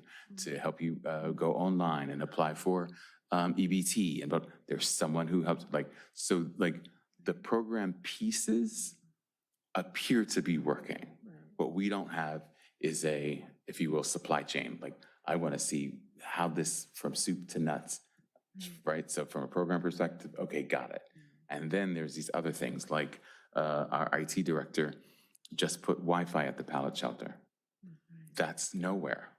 It's a throwaway line on the city manager's, this is what we're going to accomplish this year on the matrix, but it doesn't say who the vendor is, doesn't say how much was spent on it, it doesn't. And so even though I've gathered all this information, I still don't have that. I don't know how much that was. I don't know how we scoped that vendor. I don't know when it went in. So stuff like that. So again, back to your, I agree with, that's why I'm not saying anything, because there's the top line, which we all see, and then there's this undercurrent that we just have no idea about. So great question, and hopefully we can get that answered. Yeah, because if she's still getting calls in the middle of the night and all different times to go somewhere on the drop of a hat, there are people out there who do need There help. are. It's not just Yes. that they've got everyone positioned and now it's cold. And I It's don't, not. I don't know that we know, because there is a general system, I forget what it's called, it has an acronym, but all names go into that database. Mhm. And all names say where they went, what happened, what date they were in. Yeah. I don't know that when Lila does some of those, that they make it into that system, Yeah. right? Because like she takes them to 2 different places and stuff like that. So I don't know that they make it in there. So I can't say that the number, I know that the number based on the system gets us at functional 0 for street homeless. And I I'm know sure- that. And I'm sure people are coming here also because they hear how great it is in Redondo and they can get help with things. So they're coming from other cities, too. Like other states were dumping their people into LA. We send them back though. We send them back. Okay, Commissioner Kleinbaum. No, I think that's great that you're collecting all that data and really looking where the funding's going, because money is power, and you want to know if the money's being used wisely to help, and where it can be reallocated if it's not in the proper bucket. And I'm sure you encounter a lot of resistance. It shouldn't be that way, and then that really could be used a lot of improvement. You could say there's public information, but once you try to obtain public information, you Yep. realize it's not necessarily so public. Agreed. Yeah, because my public records request keeps getting kicked down the street. Right. Oh my God, Commissioner Blair. Okay, Commissioner what, Nikki? No, okay. Commissioner Escott. I found a little bit disturbing concern with this topic, and I think I'm meeting tomorrow with Your mic's off. the city manager, in that the comment that he made that I found to be a bit disturbing. Found it to be a bit disturbing was that although I do believe that the housing navigator person is doing a good job, I don't believe her position or her job is more important than, say, for example, public safety, fire, or quite a few of the other individuals who've been working their butts off in this city. Okay, and I am concerned about when you talk about that, where the base pay of an individual as a housing navigator is a lot more than a base pay of a police officer. That's what bothers me. And I think maybe he was trying to just kind of acknowledge how good of work she is doing, which is fine, but I don't think at the cost or in my mind, a little bit of disrespect to our officers and to our firefighters, or even our volunteers or dispatchers or all these other people that have been working their butts off for a long time with, And then again, especially our firefighters are making 16% less than most every firefighter in the South Bay. Okay, so I just want to say that. I'll put that out there, and it can go wherever it wants. You said it. All right, so with that, I'll have sort of more information. I'll collect some of the questions, but this is a discussion point, so feel free if there's any other items or thoughts just around the program, around what you've heard anecdotally, because we get questions all the, at least I know I do, but we also, to several points, there's also a lot of misinformation that's out there, and so I try to make sure that everyone clicks on the link. It's not just the link there. Click on it, read the information, and if there's anything that you want to know, doesn't mean that this is all that we're talking about and this is all that we do, but it's one of our standard 3 items always. Fire department is 1, policing is 2, and our enhanced response to homelessness is 3. So those are going to be the things that are sort of evergreen from this commission, because they have substantive community impact. There are folks that are like, hey, these homeless folks are smoking and drinking and doing drugs and all. So we just want to make sure that they know that here's the program, here's how it's working, here's the sustainability of it, here's where we share your questions, and here's where we can put some of your questions to rest. And then outside of that, we sort of, move it along. Budget and Finance does have it, Budget and Finance does have the budget part on their agenda. They just happen to be to meet on the same night as the election stuff was happening. So their meetings got kicked, but they're going to come back to it. Where, what did we, Jesus, in April. So if you want to look at, just click on their last meeting, you'll see how far they went with it as well, asking questions, and the interim budget director couldn't answer. So they share some of our frustrations as well, because from a P&L, are we actually doing the budget and all that? Like, they were, I'll say concerns being over generous as to some of their response. So that's why I'm like, no, we are not getting into that. For us, though, to Commissioner Contreras' point, we just want to make sure that we have our arms around the entire program. And then where the bits and pieces are supposed to go, let that do what it's due. So. This is Commissioner Blair. I feel like we almost have a need to identify, I feel like we want reporting on various issues, not just this. Yep. And that we should build dashboards or make a request for dashboards that include the information that we want and the cadence that we want them to happen. Yep. And then make those requests to the city and see what comes back.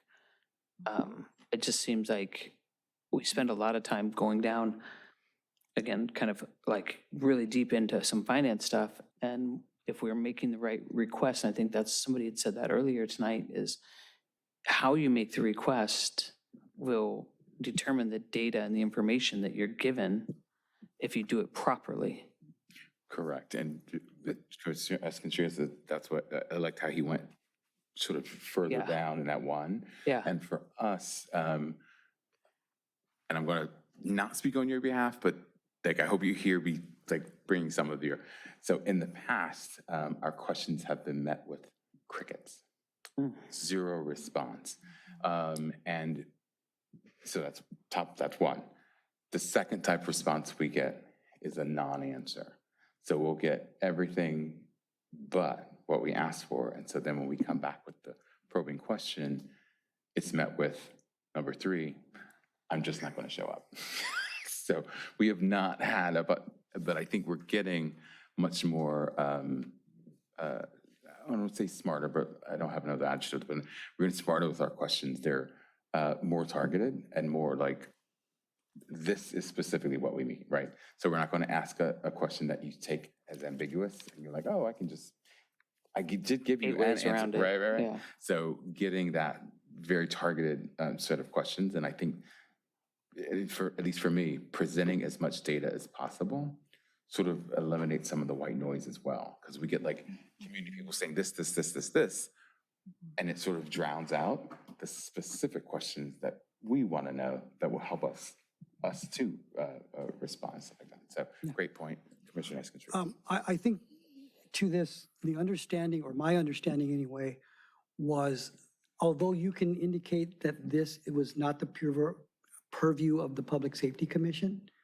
and I think ideally had it been handled differently, it probably would not be, other than just anecdotal crime statistics and whatever else. I would venture to say is ones that the city basically put us in this position by how this particular issue within the city is being handled. I think there's a consensus among many people that the homeless issue is not a city attorney issue. It is in fact a housing issue, okay?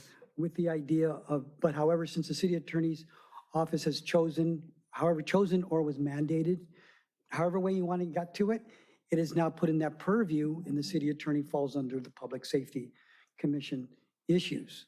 So therefore, and even if you want to indicate that the homeless issue was more or less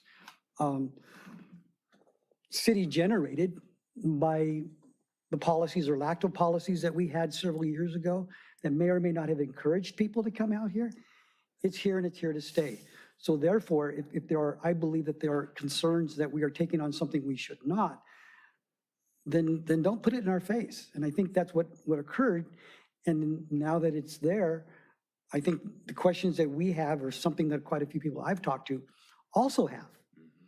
And if that's the case, and if they don't want us to look at it, then move it over to the housing and just give us the stats between, Moonstone of who gets beat up and who doesn't, and let them worry about where the money goes. But I think what it is that is basically it was shoved into our lap. And if so, then we have a fiduciary responsibility to ensure that there is no fraud, waste, and abuse that is going on with the money that can better be used. For example, some of the grants that they've written from the law enforcement side, especially when you talk about the homeless court, okay, can be very well be used for these officers or overtime or the traffic issues that we have that we can, do all the stuff like that. And so therefore, again, if you don't ask questions, and I know that there are several people within our city government who don't like the fact that I ask questions, but I do because that's the only way you're going to get an answer. Okay. So unfortunately for some, they are, and any questions that any of them have been asking lately are a little more pointed Yeah. and most importantly, uncomfortable. But I think that once the people are more transparent, like you said before, we've asked for stuff and basically stonewalled and to the point of saying, okay, now I have to ask more. So that's kind of where we're at. And then I find it a bit disheartening that one of the city people will not give us information and then force us to do a open records request. Yeah. When it could have just been easy, and it actually takes more time, more money, Yep. and effort to do that had somebody been more cooperative with us. And then because I told you so, or because I said so, answer, I'm a little too old for that. So that's kind of where we're at. I mean, there's a lot of history as you go back to that as we go through. And I think whether we like it or not, or it appears, if you look back at all the video, I generally would say, and I trust that our general intent is for the goodwill of the city. Okay, I think that's important to really push out there. I have no political aspirations whatsoever. Okay, I want to make sure that these guys, officers are safe. I want to make sure that they're getting their bang for their buck. Same thing with the firefighters, and that we get what we pay for as well. That's the biggest thing, because some of the stuff is seriously lacking. Just my 2.5 cents. Thank you. Thank you. Commissioner Blair? I'm good. Okay. And a great discussion. I'm super excited. Commissioner White, thank you. Okay. All right. Commissioner Skiba? I'm fine. Okay. Commissioner Kleinbaum? Is there an opportunity to discuss future activities? or Yes. things? Yeah, okay, That'll I'll be, wait for that. Okay. yes, that's K1. With that, we're moving to J5.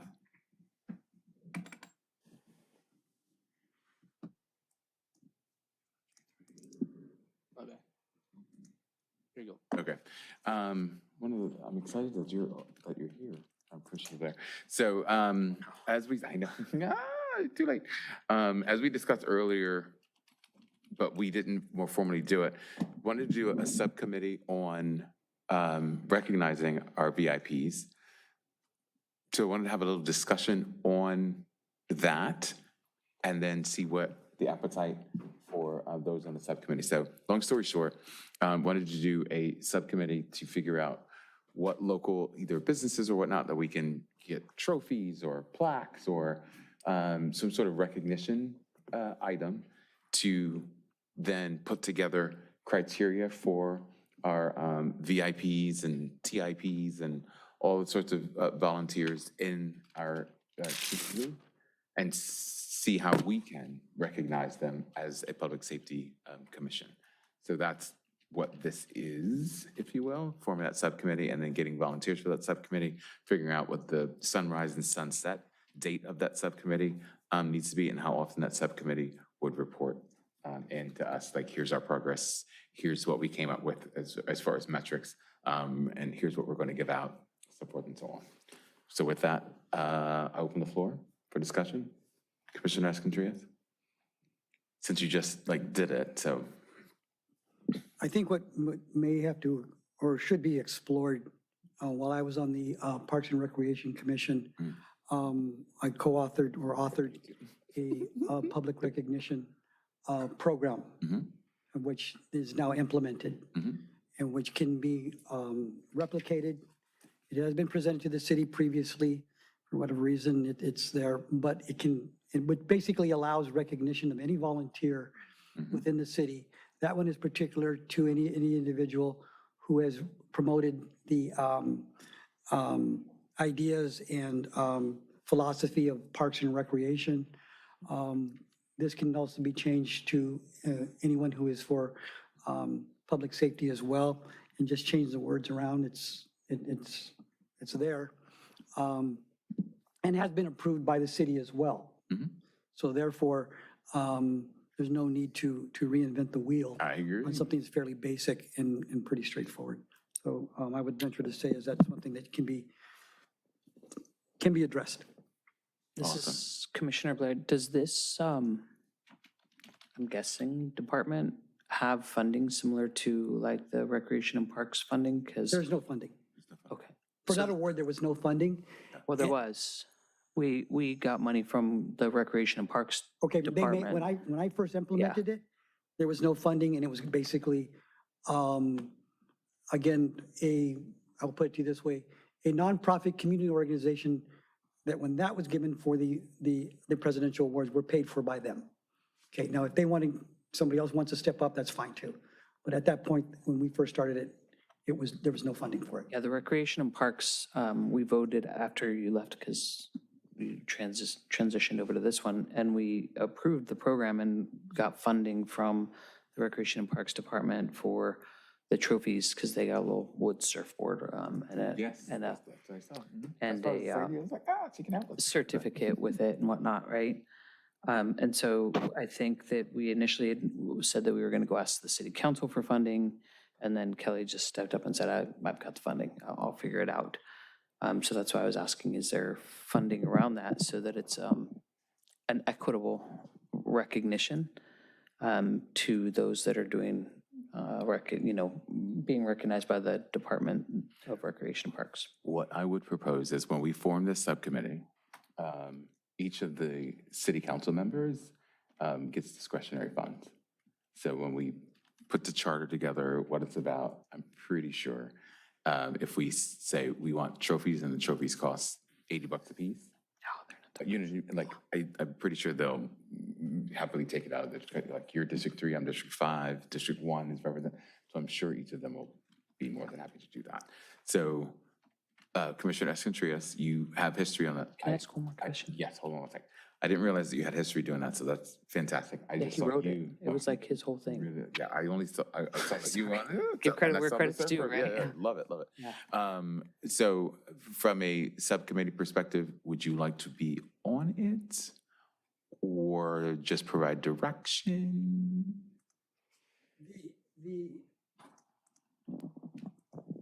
I don't think anybody needs my direction. No, I'm asking you what you Okay, want to do. Yeah. I think my concern would be oversight and ability to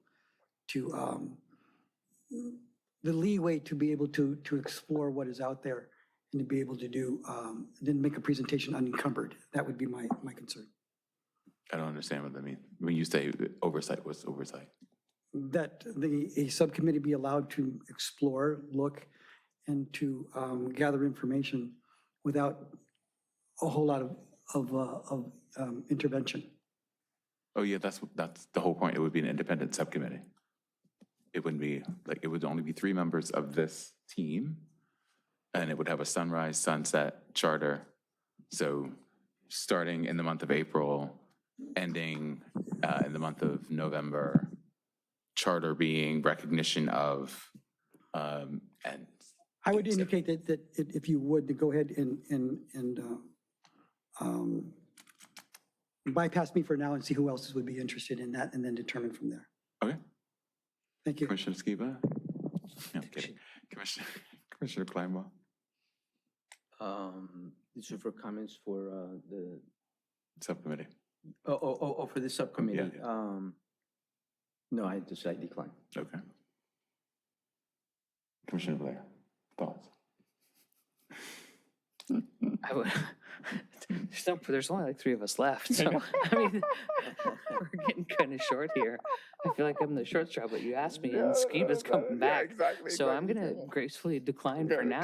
No worries. It doesn't mean we have to do it. It's just, it was a discussion item, so here we are. Well, I think it's a great idea. I do. I think it's a great idea. I also have a question of, is there a larger need for recognition for volunteers across the city?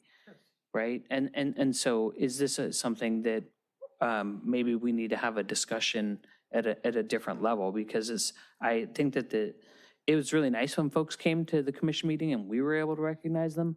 But when they're at the city council meeting and they're being recognized by the city council, as opposed to, not to say just us, but just us, right? I think there's a bigger need to have a larger volunteer recognition program and find a way to make it maybe more than what it is today. Because quite honestly, one of the challenges we had on the recreation and parks was, one, it got narrowed very much to volunteers for the recreation and parks because we kind of expanded, I guess, a little bit outside of the bounds initially.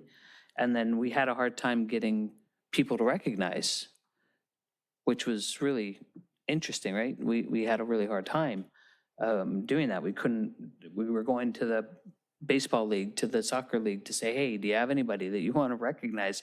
We want to recognize people, and nobody would step up. So I also don't want to create a program that is not utilized and sits there and festers and nothing. Well, the beautiful thing about us is we do have a sort of baked in with volunteers in policing, with teens in policing, that sort of thing. So I don't know that we're going to be short of folks or ways to come up with criteria like the one we talked about earlier, based on number of hours equals gold, silver, that sort of thing. And it doesn't mean that we have to form a subcommittee. We could leave it at this level.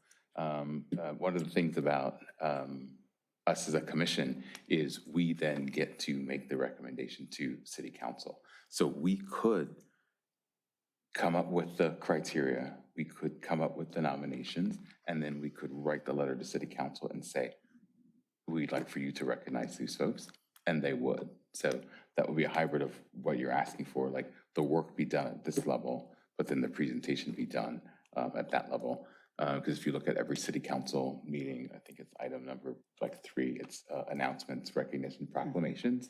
We could have them slide it in there and then do that overtly at the city council meeting. So it would be a hybrid, and it would be in line with our charter, right? We gather information at this level, we talk about it, and then we send a letter through Kyle to city council, and they take it from there. Can I respond? One second, Commissioner Wadnicki? Do I have any comments? No. Yeah. No, okay. Commissioner Escantilla, I just want to make sure we get everyone. Okay, the issue that kind of came up within the parks initially was that it was purposely somewhat narrowed in order not to step on others, okay? I get that. There were more than a few people that I looked at and have spoken to some of the commissioners about who could or should or should not have been, or can and cannot be rather, recognized, okay? Again, not being on the commission, they choose what they're going to do, and I step back, okay? I don't live my life looking in the rearview mirror. I would also take in consideration is that I think as a commission, that we have a responsibility to be on our own as well. And that is that if we see something or someone that needs to be recognized, why should we wait for the city council to step up? Because in my opinion, it's not going to happen.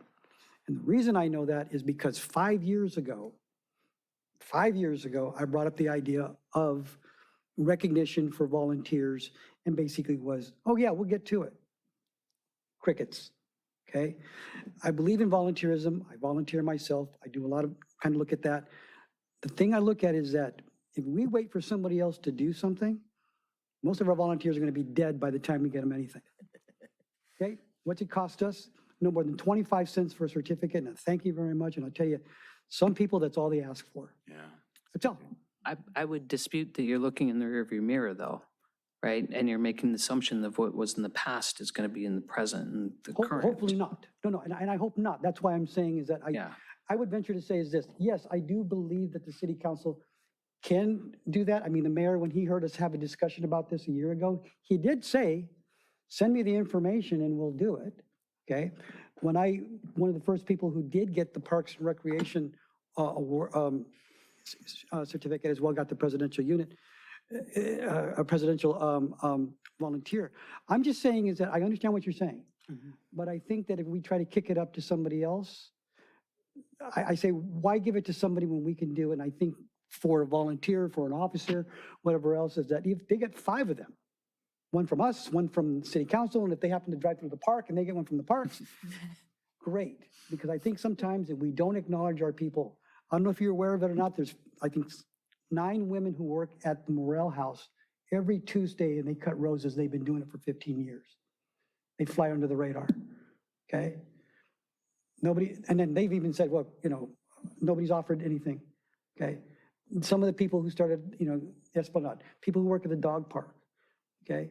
So I think if we wait, if we look at it that way, I think what ends up happening then is that everybody's sitting around, waiting around for 11 o'clock, and they ask them, what are you waiting for, 11 o'clock? And then when it happens, then okay, let's go home.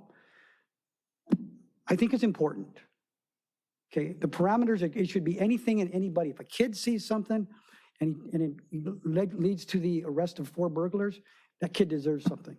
Because I think that is what's going to do, anything like that we can do, anybody in this community, anywhere who assists them, fire, city attorney, or just a regular good kid, okay, I think can deserve recognition. I'll give you an example.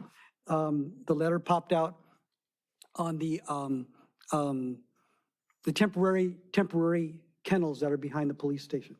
4 girls, we're working on that for a year now, okay, for their silver award.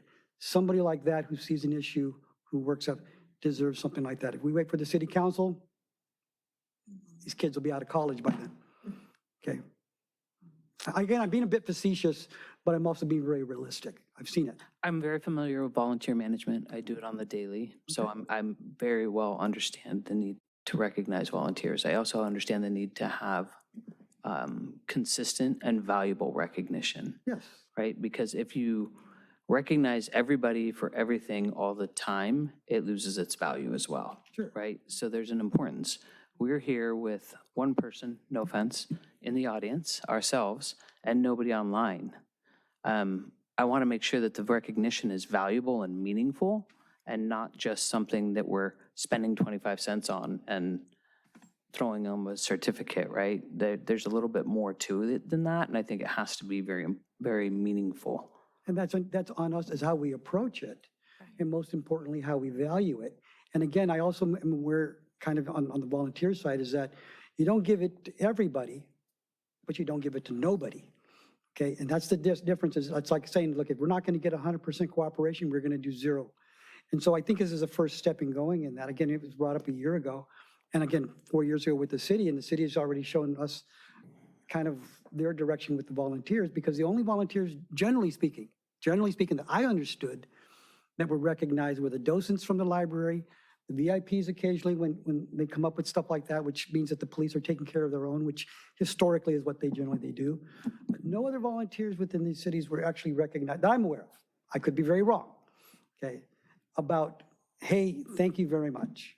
And that's all I'm looking at, and that is why an organization stepped up for the VIPs after the numbers came out and said, what have we done lately? And that's one of the things I learned, is that you have to ask yourself, what have we done lately for these people? Okay, so I think that it's a start, and I understand what you're saying, but I don't want to cheapen it, but I don't want to also go away. And I would say that anyone who volunteers for this city, 2 things mean the world to them: acknowledgement and appreciation. Doesn't have to be some grand Not all. balloons and whatnot, like just to be acknowledged, just to be appreciated. That's motivation enough. And I don't know that we do any of them a service by saying it'll mean more if it came from city council. It'll mean more if it came from the mayor. It'll mean more when the baseline is acknowledgement and or appreciation. And having the one gentleman, and then just so you know, like if you look at our previous meetings, folks, this is the first year I've been here that we've had active participation. We've had audience members. And it's when we let them know this is what's going to be on our agenda. Tonight, we let them know tonight is going to be a working session. So like no one needed to be at our working session. No one needed to be here because they've given us, they want us to talk about cannabis. They want us to talk about smoke shops. They want us to talk about, they've given us all of those things, which is on our next agenda item K1. So it's like, okay, we've given you, so there's no need for us to show up. I just want to. Well, and to be clear, I'm not saying don't do it. I'm not saying don't do it. This is not a personal, I right? just want What I'm to saying put all of those things in context. Is be mindful in your approach. Exactly. I have a And we comment. 100%, hold on. Then as the subcommittee chairperson, then you can do that. I did not volunteer. I waited for Commissioner Skiba to come back to do that. I have two comments. Commissioner Rodriguez, yes. My first comment is thank you so much, Mr. Crowell, for being here. Yes. I appreciate your presence. I am so happy you've stayed the entire duration. So I give you recognition.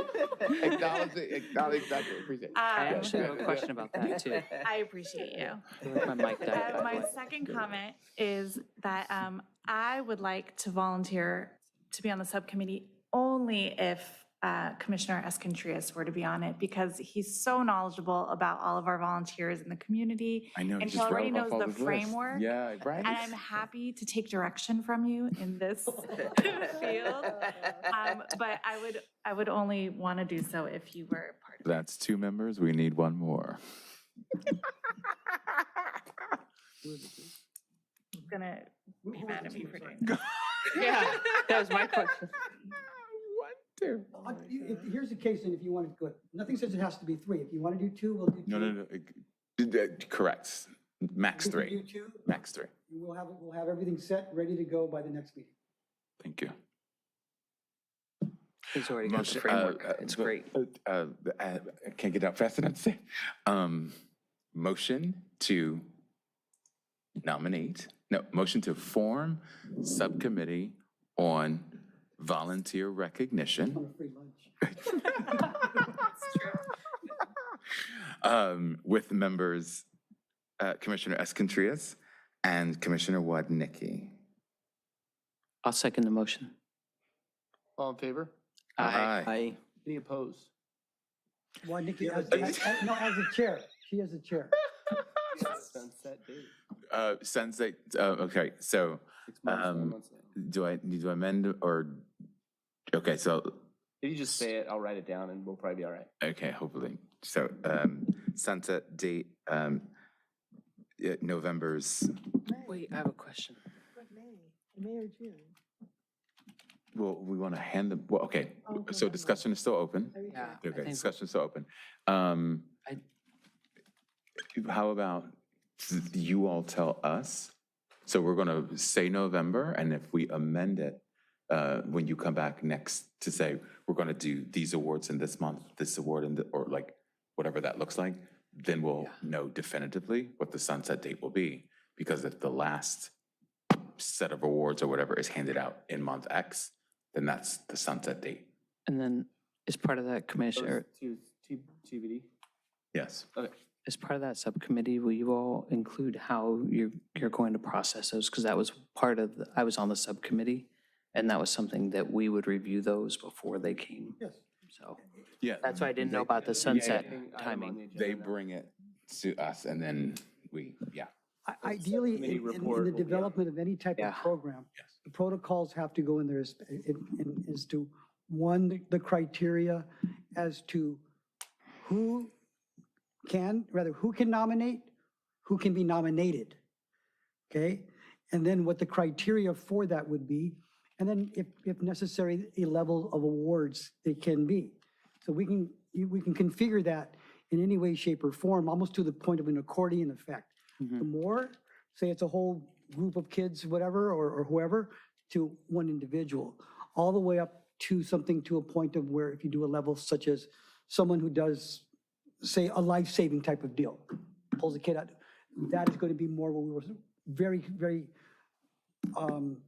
delicately go through to determine that award would be a higher level than, say, for example, you return a stolen bicycle.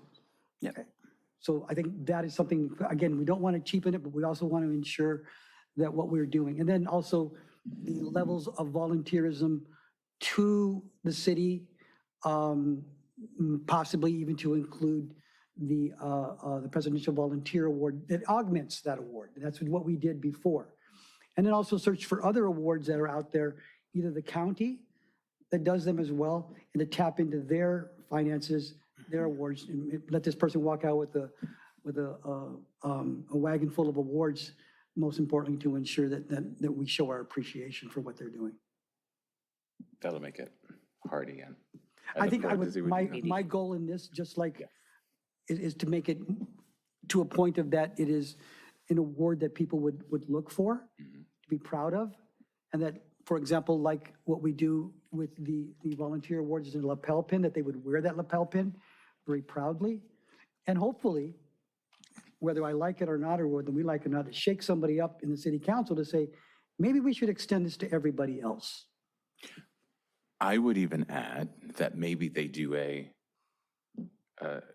commission sort of roundtable, right? So Parks and Rec, it's like at their council meeting, they're recognizing all the commissions who do it. That'll also drum up some more. So I look forward to what you guys And come I up kind with. of You know feel what I like mean? that's what I was saying, but maybe not. Right. And when we looked at, We may not have heard of that one. It's all That's right. great, that's great. and That's when we great. looked at that award initially, when we were developing it, and when I brought it up and made that motion in the beginning, was importantly that it could be replicated for other commissions based on what their specialty was and direction that they had. And that's exactly what if you go back, you'll see that every single time. If the Arts Award wants to give it out to every artist that's out there, or graffiti or whatever, great. If the history people come up with something that they find something good, acknowledgement sometimes is good. Exactly. Thanks, acknowledgement, appreciation. Thank Great. you. Thank you. Good discussion. Great discussion, yeah. All right, so we are at the point, if Officer Lostrom says, we can move forward.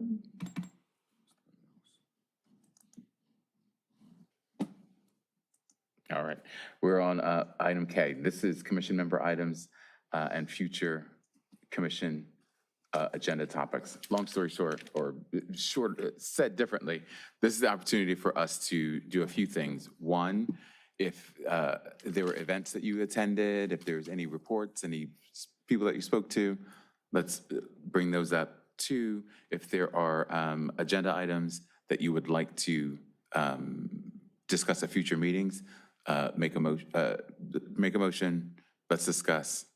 No, make a motion, have it seconded, let's discuss, and then we'll do a roll call vote on it. So I'm going to start, and then I'm going to go down. So welcome, Commissioner Blair, who's voted in on this commission this past Tuesday at the City Council meeting, nominated by Mayor Light. And I want to say it was unanimous. Yes, I was sitting right there. So I saw it, thank you. Congratulations and welcome to your sworn in earlier this evening. We'll be posting photos on every social media platform. No, we won't.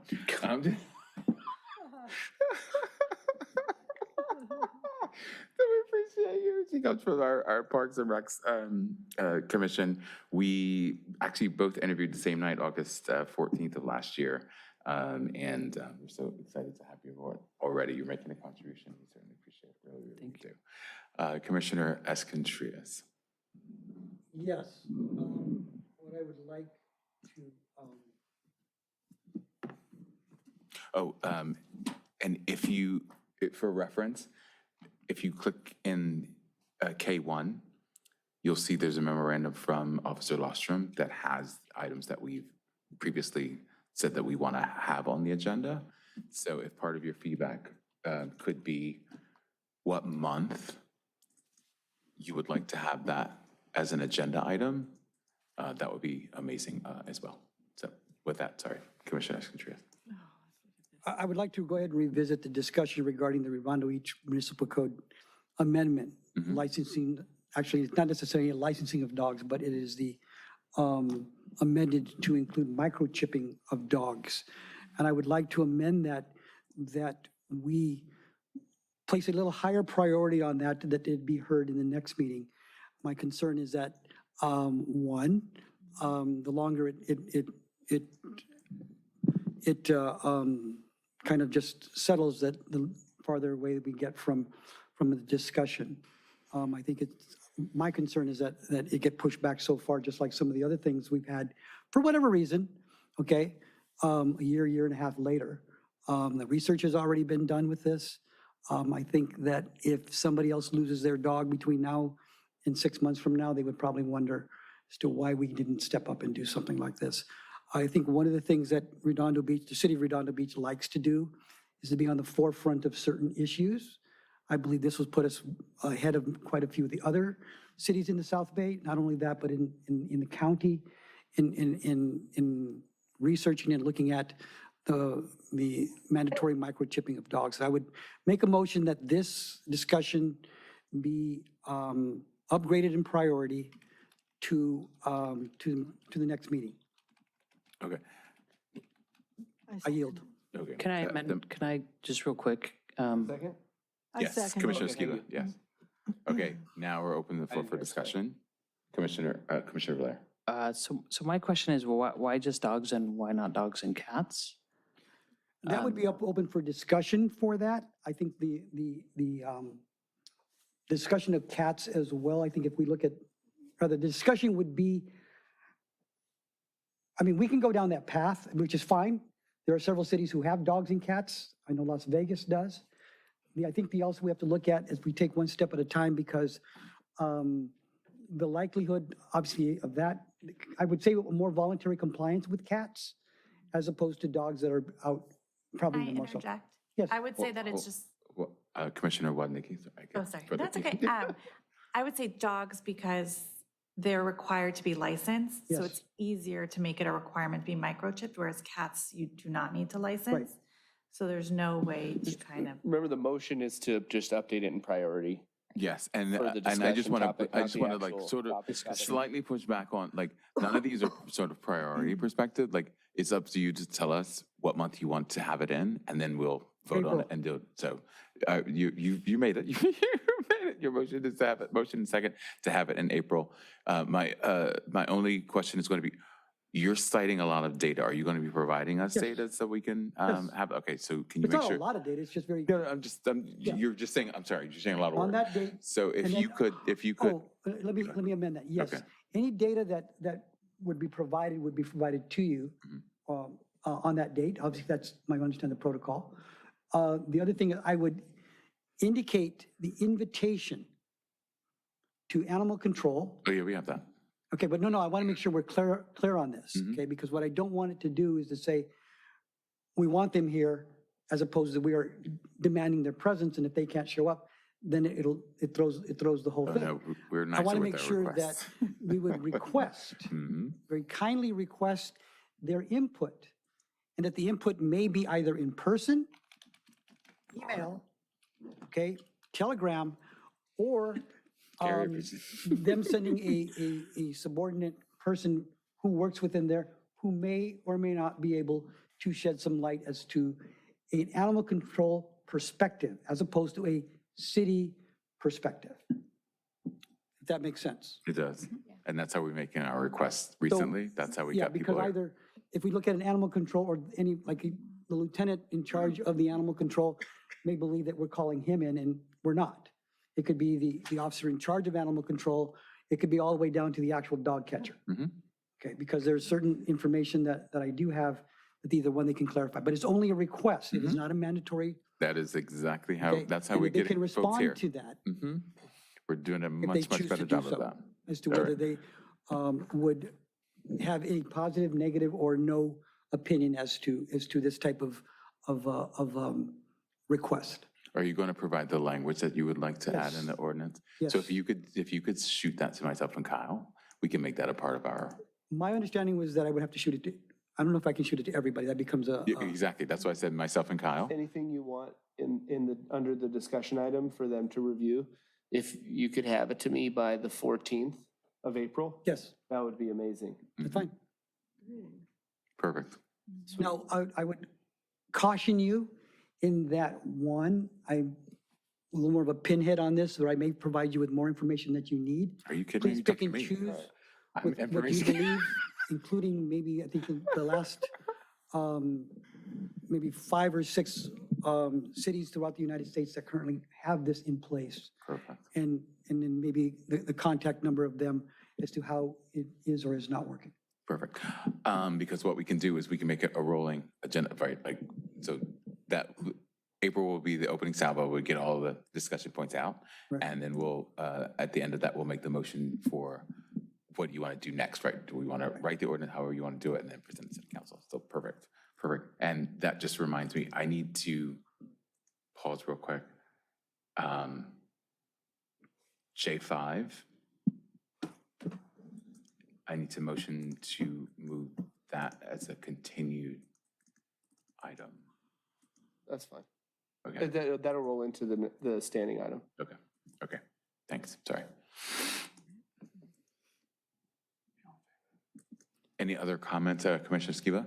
And then Commissioner Coffey. Well, a lot of the animal rescue groups now that rescue cats are chipping the cats, or before they will let you adopt them, they chip them as part of your preparation, so that at least if they get out somehow or other, it might be easier to track them or know who's. Just remember, we're not discussing the item, the animal item. Well, I thought that was an animal item. No, No, so right he now just we are moved saying to put that on to the move- next agenda. yes. Or rather, to put it for April, but we can't Put up to discuss it April, now, which right? was Because it's not a approved. discussion. wait, did we ever vote on that? No, No. we are on the, just I guess- going, do we Yeah, understand? I just that want, I that's where don't we want to wanna get put too it? close to So we have discussing the actual topic. All right, Just the moving up to April right. vote, motion, that's So in is place. everyone okay with any, okay, all I right. guess Yes. I'll Okay. take a vote whenever you're ready. my question is there's other topics that are as pretty important as well, right? And we can't address all of them in the same meeting. Correct. And so That's when why we- we're, yes. that's why we're going down, like, where do we want It's to in put chronological where? order right now. Right. Yes. And so if we are voting on dogs now, and we're saying, let's move that to next month, Mhm. we're taking up an agenda slot for next month. Correct, that's why we have to vote on it. Because we're all looking at Yes and this no. list, and we have to vote on it. So if. It really depends on the item. If it's substantial, then we try and only put like one or two Yeah, additional items on top of the Yep. standing items. Yep. If there's four not super Meaty. Mm-hmm. or guest speaker items, then that's more reasonable in that case. yep, Um, it's a Tetris. so it's, and, you know, just email me if you think, I don't know, or us. Okay. You We'll can help. vote against it. I'm good. I mean, I don't. Oh, I'm just Right, there looking, is a vote. technically. Yeah. Yes, that's why we. That's true. There's a Yes. vote. It's a vote. That's really. so are we gonna It put comes like, down, it comes down, to- it is a Yeah, vote, it so does you don't come have to down to- yes. actually. But I would also say to some of these, they've been sitting for so long anyway. Oh, no, I guess- Ron. I'm looking at January, juvenile but- delinquency and street racing, and I think that's gonna be pretty important, especially with summer coming. Sure. Agreed. Right. So, And that's why we got to figure out like where we want to put it. Like, so he's taken one agenda topic for April. I think we can afford another meaty. Just think of 2 weeks ago, last month, we had budget and we had like 3 or 4 guest speakers. So it really depends on how we move the meeting. Your point is, you know what? I don't want to get in trouble. Your point is very well made. And we will address it with the vote. That's how we are going to. We have one more comment and then Yeah, we okay. need to So- do a roll so- call. So Yeah. you won't allow me to discuss it, fine, okay, but I'm having trouble appreciating how this is even primarily related to public safety, so. Okay, now that's it. that's a part, that we can discuss, like that, we can, Yeah. because this is impacting your vote. Yeah, So- but the point is, the point is, if I don't even think it's related, it's not a high priority for me. Okay, that's Correct, my comment. correct, yes. And that's what the vote does. So, yes. All right. And we don't have Commissioner Gall, so motion to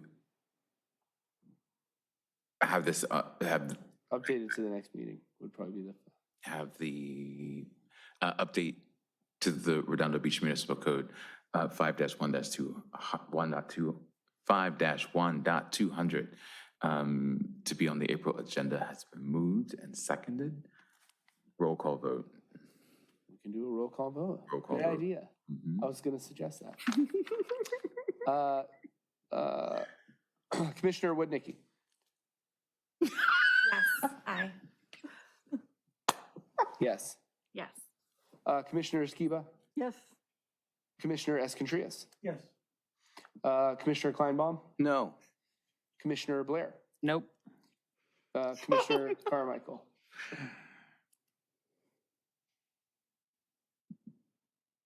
Yes.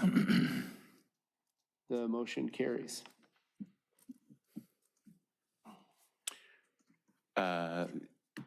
Any other items on this list or Commissioner Escontrias?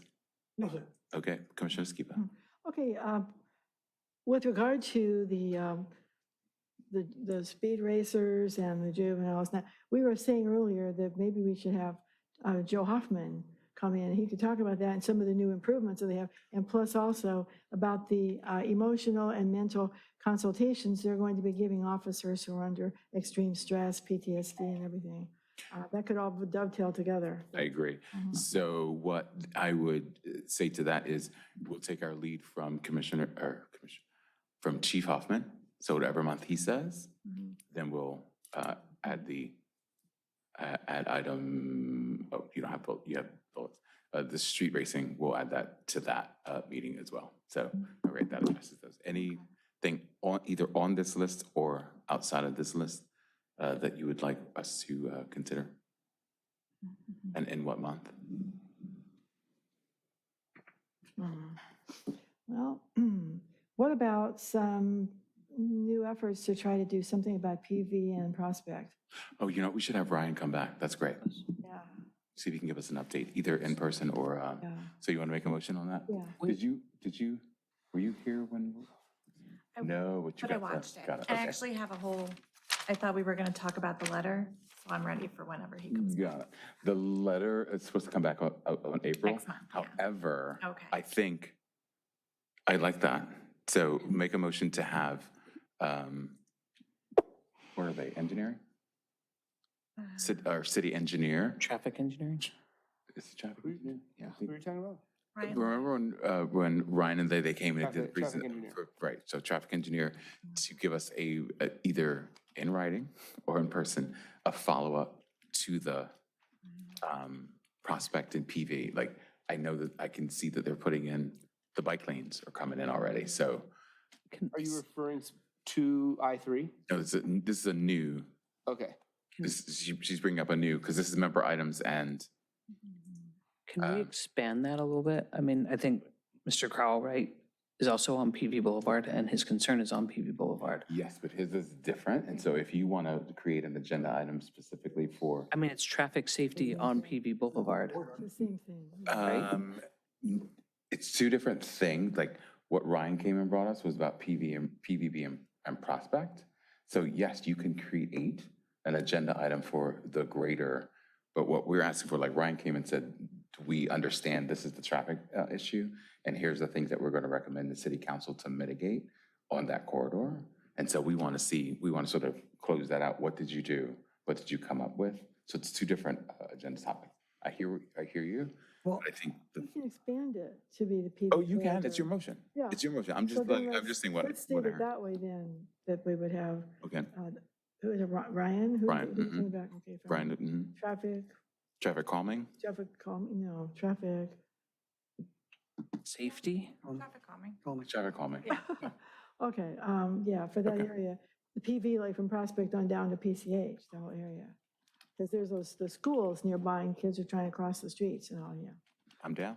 So motion to have Ryan Liu, Well, our city traffic engineer. can I address what, my concern is this, is that we generally refer to that as a, more or less a traffic corridor.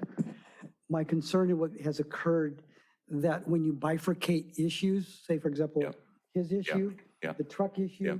the Yep. PV issue, basically what that is a hot potato that the city has Yep. been playing with us, like, Agreed.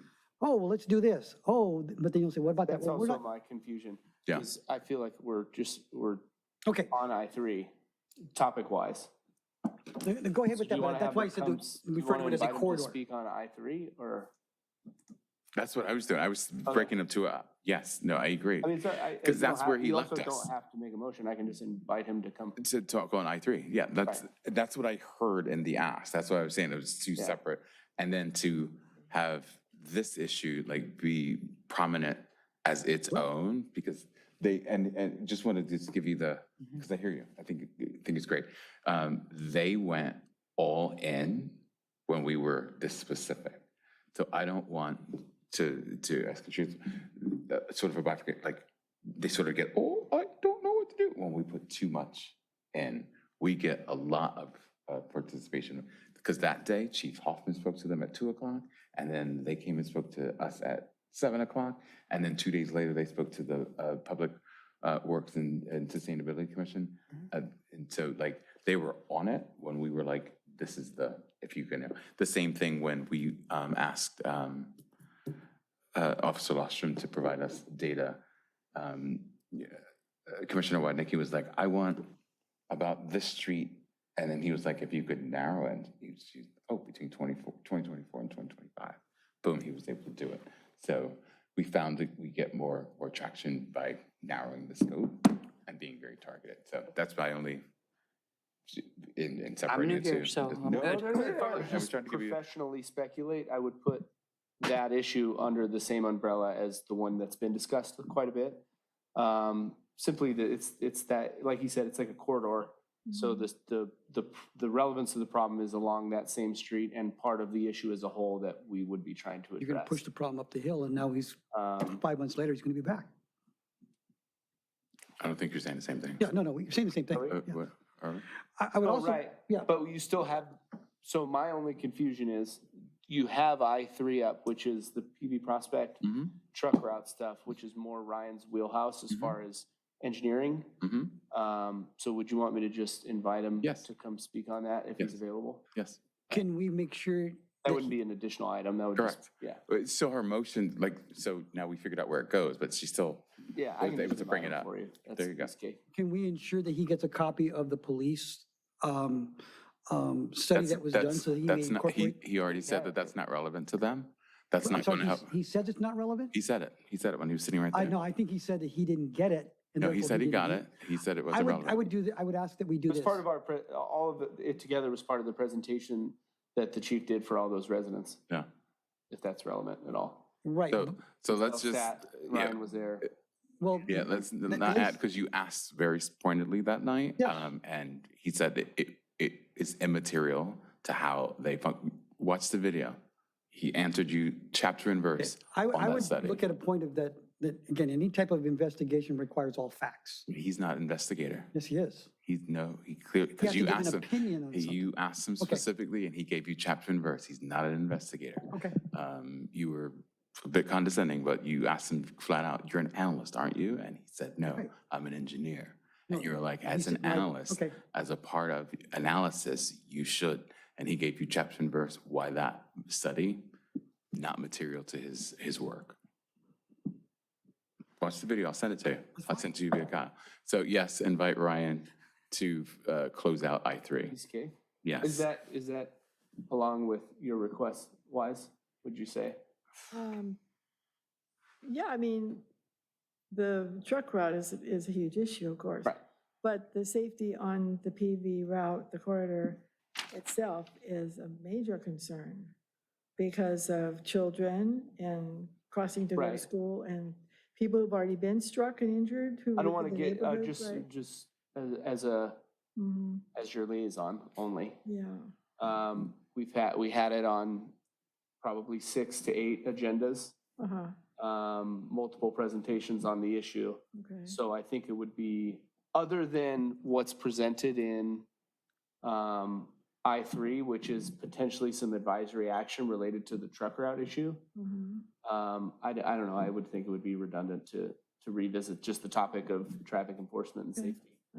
All right. There is material from that meeting. From both meetings.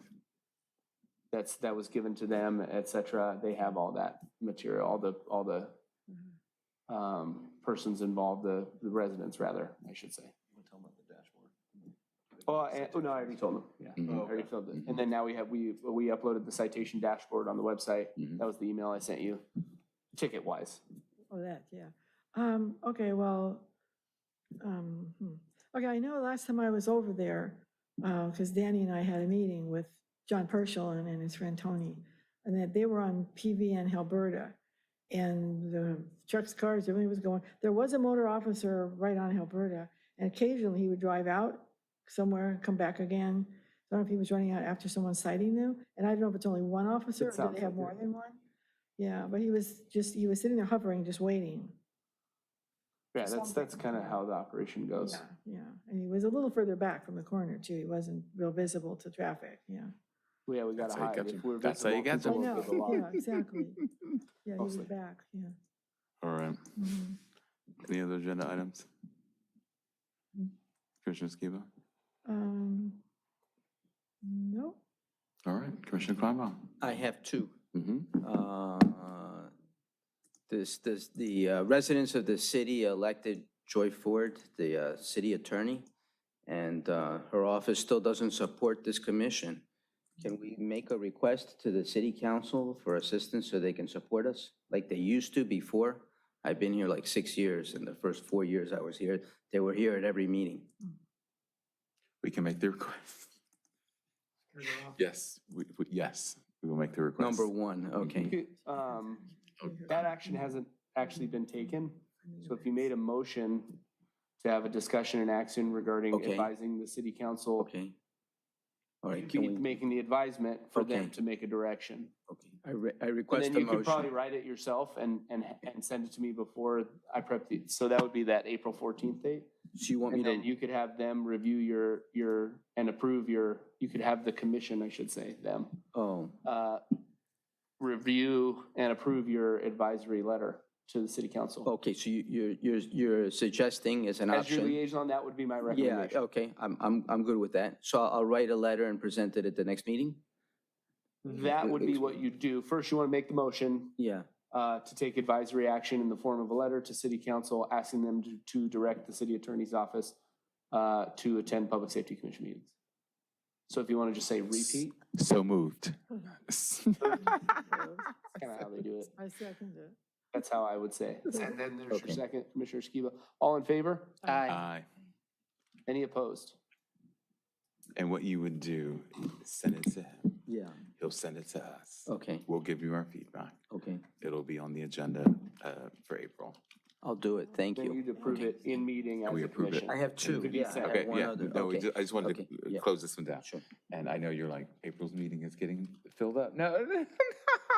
And then the other topic I wanted to discuss was, bring up, to put it on the future calendar, this discussion is educating the public to prevent crime. We don't just expect the police to help us, we have to help ourselves to prevent crime. And sometimes the citizens themselves unknowingly create opportunities for crime, and your behavior has an effect on the crime on your person and your property. And so that's something that I'd like to discuss and come up with a program, maybe with the help of the police department. We'd have some kind of a campaign to educate the public so they prevent crime. For example, if you leave your valuables in your car with the windows open and the doors open, somebody's gonna see the opportunity and steal your stuff. Okay, and maybe a lot of crime occurs like that. It's just dumb things that the public isn't aware of or isn't well educated. And that could prevent a lot of the crime we have in the city. So would you say your motion is for a discussion item, discussion on public education for crime prevention? Yeah, Is there a second? Second. All in favor? Aye. Aye. Aye. Any opposed?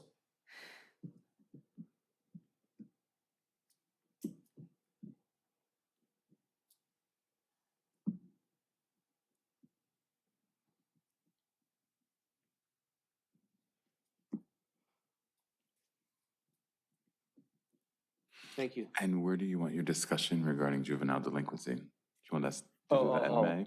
well, let's have that one, since it's old and it's been there, as soon as possible. All right, let's put that in May. Shoot, you want to shoot for May? Oh, I'm sorry, yeah, the super May.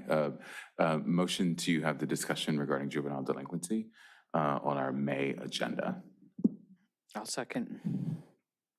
Who said that? Blair. Is there a discussion on that? Yes, Is now that it we're saying, possible that Commissioner Kleinbaum take a look at that and into more specific bullet points of what you believe is important, so that when you're able to when you're able to present it, then we can be more focused. That way, if any areas that need to be kind of or somebody coming in to be able to discuss it, that we know exactly, as opposed to juvenile delinquency could mean anything almost any which way. I just want a little more focus. That way you're not frustrated at the fact that it's not going in a direction, or that it gets dragged out in five Okay. different ways. But more specifically, to maybe targeting to the age groups, as well as to what particular crimes that you're possibly looking at, or looking at what programs are available, either as a diversion or anything else like that. And I would Okay. also recommend that when you look at that, take in consideration youth court, which I believe is used in Inglewood, before you do that, or when you do that. That make Okay. sense? And then if I put Yeah, that. well, go the ahead. motion. That's not for Kyle. It's That's already, what the- yeah, it's yeah, already yeah. approved. But yeah. We're on the No, list. no, but I And then the vote is to move it up to May. Mhm. Right. As your liaison, I would just, yeah, maybe It's- in order to narrow the topic, Yeah, if you want, you don't have to, it's been approved as is. Mhm. But if you wanted, you could provide material or just have your own list of specific things you want to talk about. I could write something That up. would just be Well, for meeting but what would decorum, I suppose. I'm sorry to interrupt you. I would write something up, and one way would be to write it up and forward it to you, or what? Yeah, do you can make a suggest? list and Okay, send it to me. Okay, all right, very good. I Before can do April that. 14th. Yeah, That's a busy week, No, he's May, so please. give him a different date. May, sorry. Before Before April the 14th, meeting. just kidding. before, no, April 14th? Before, at least before, by May, like May 12th. But yeah, that's, I'll any have it long discussion before then. on the May, be before great. we go to vote for the May meeting? All in favor? Aye. Aye. Any opposed? So moved. Juvenile delinquency for May. Very good, thank you. All right. Commissioner Blair.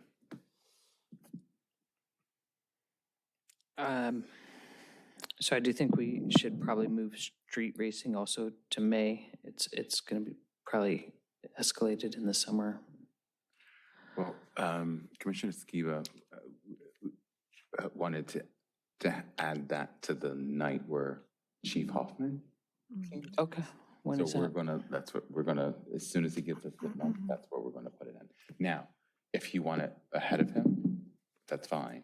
And if you want to put it in May, that's the only reason. I just want to posit that with you.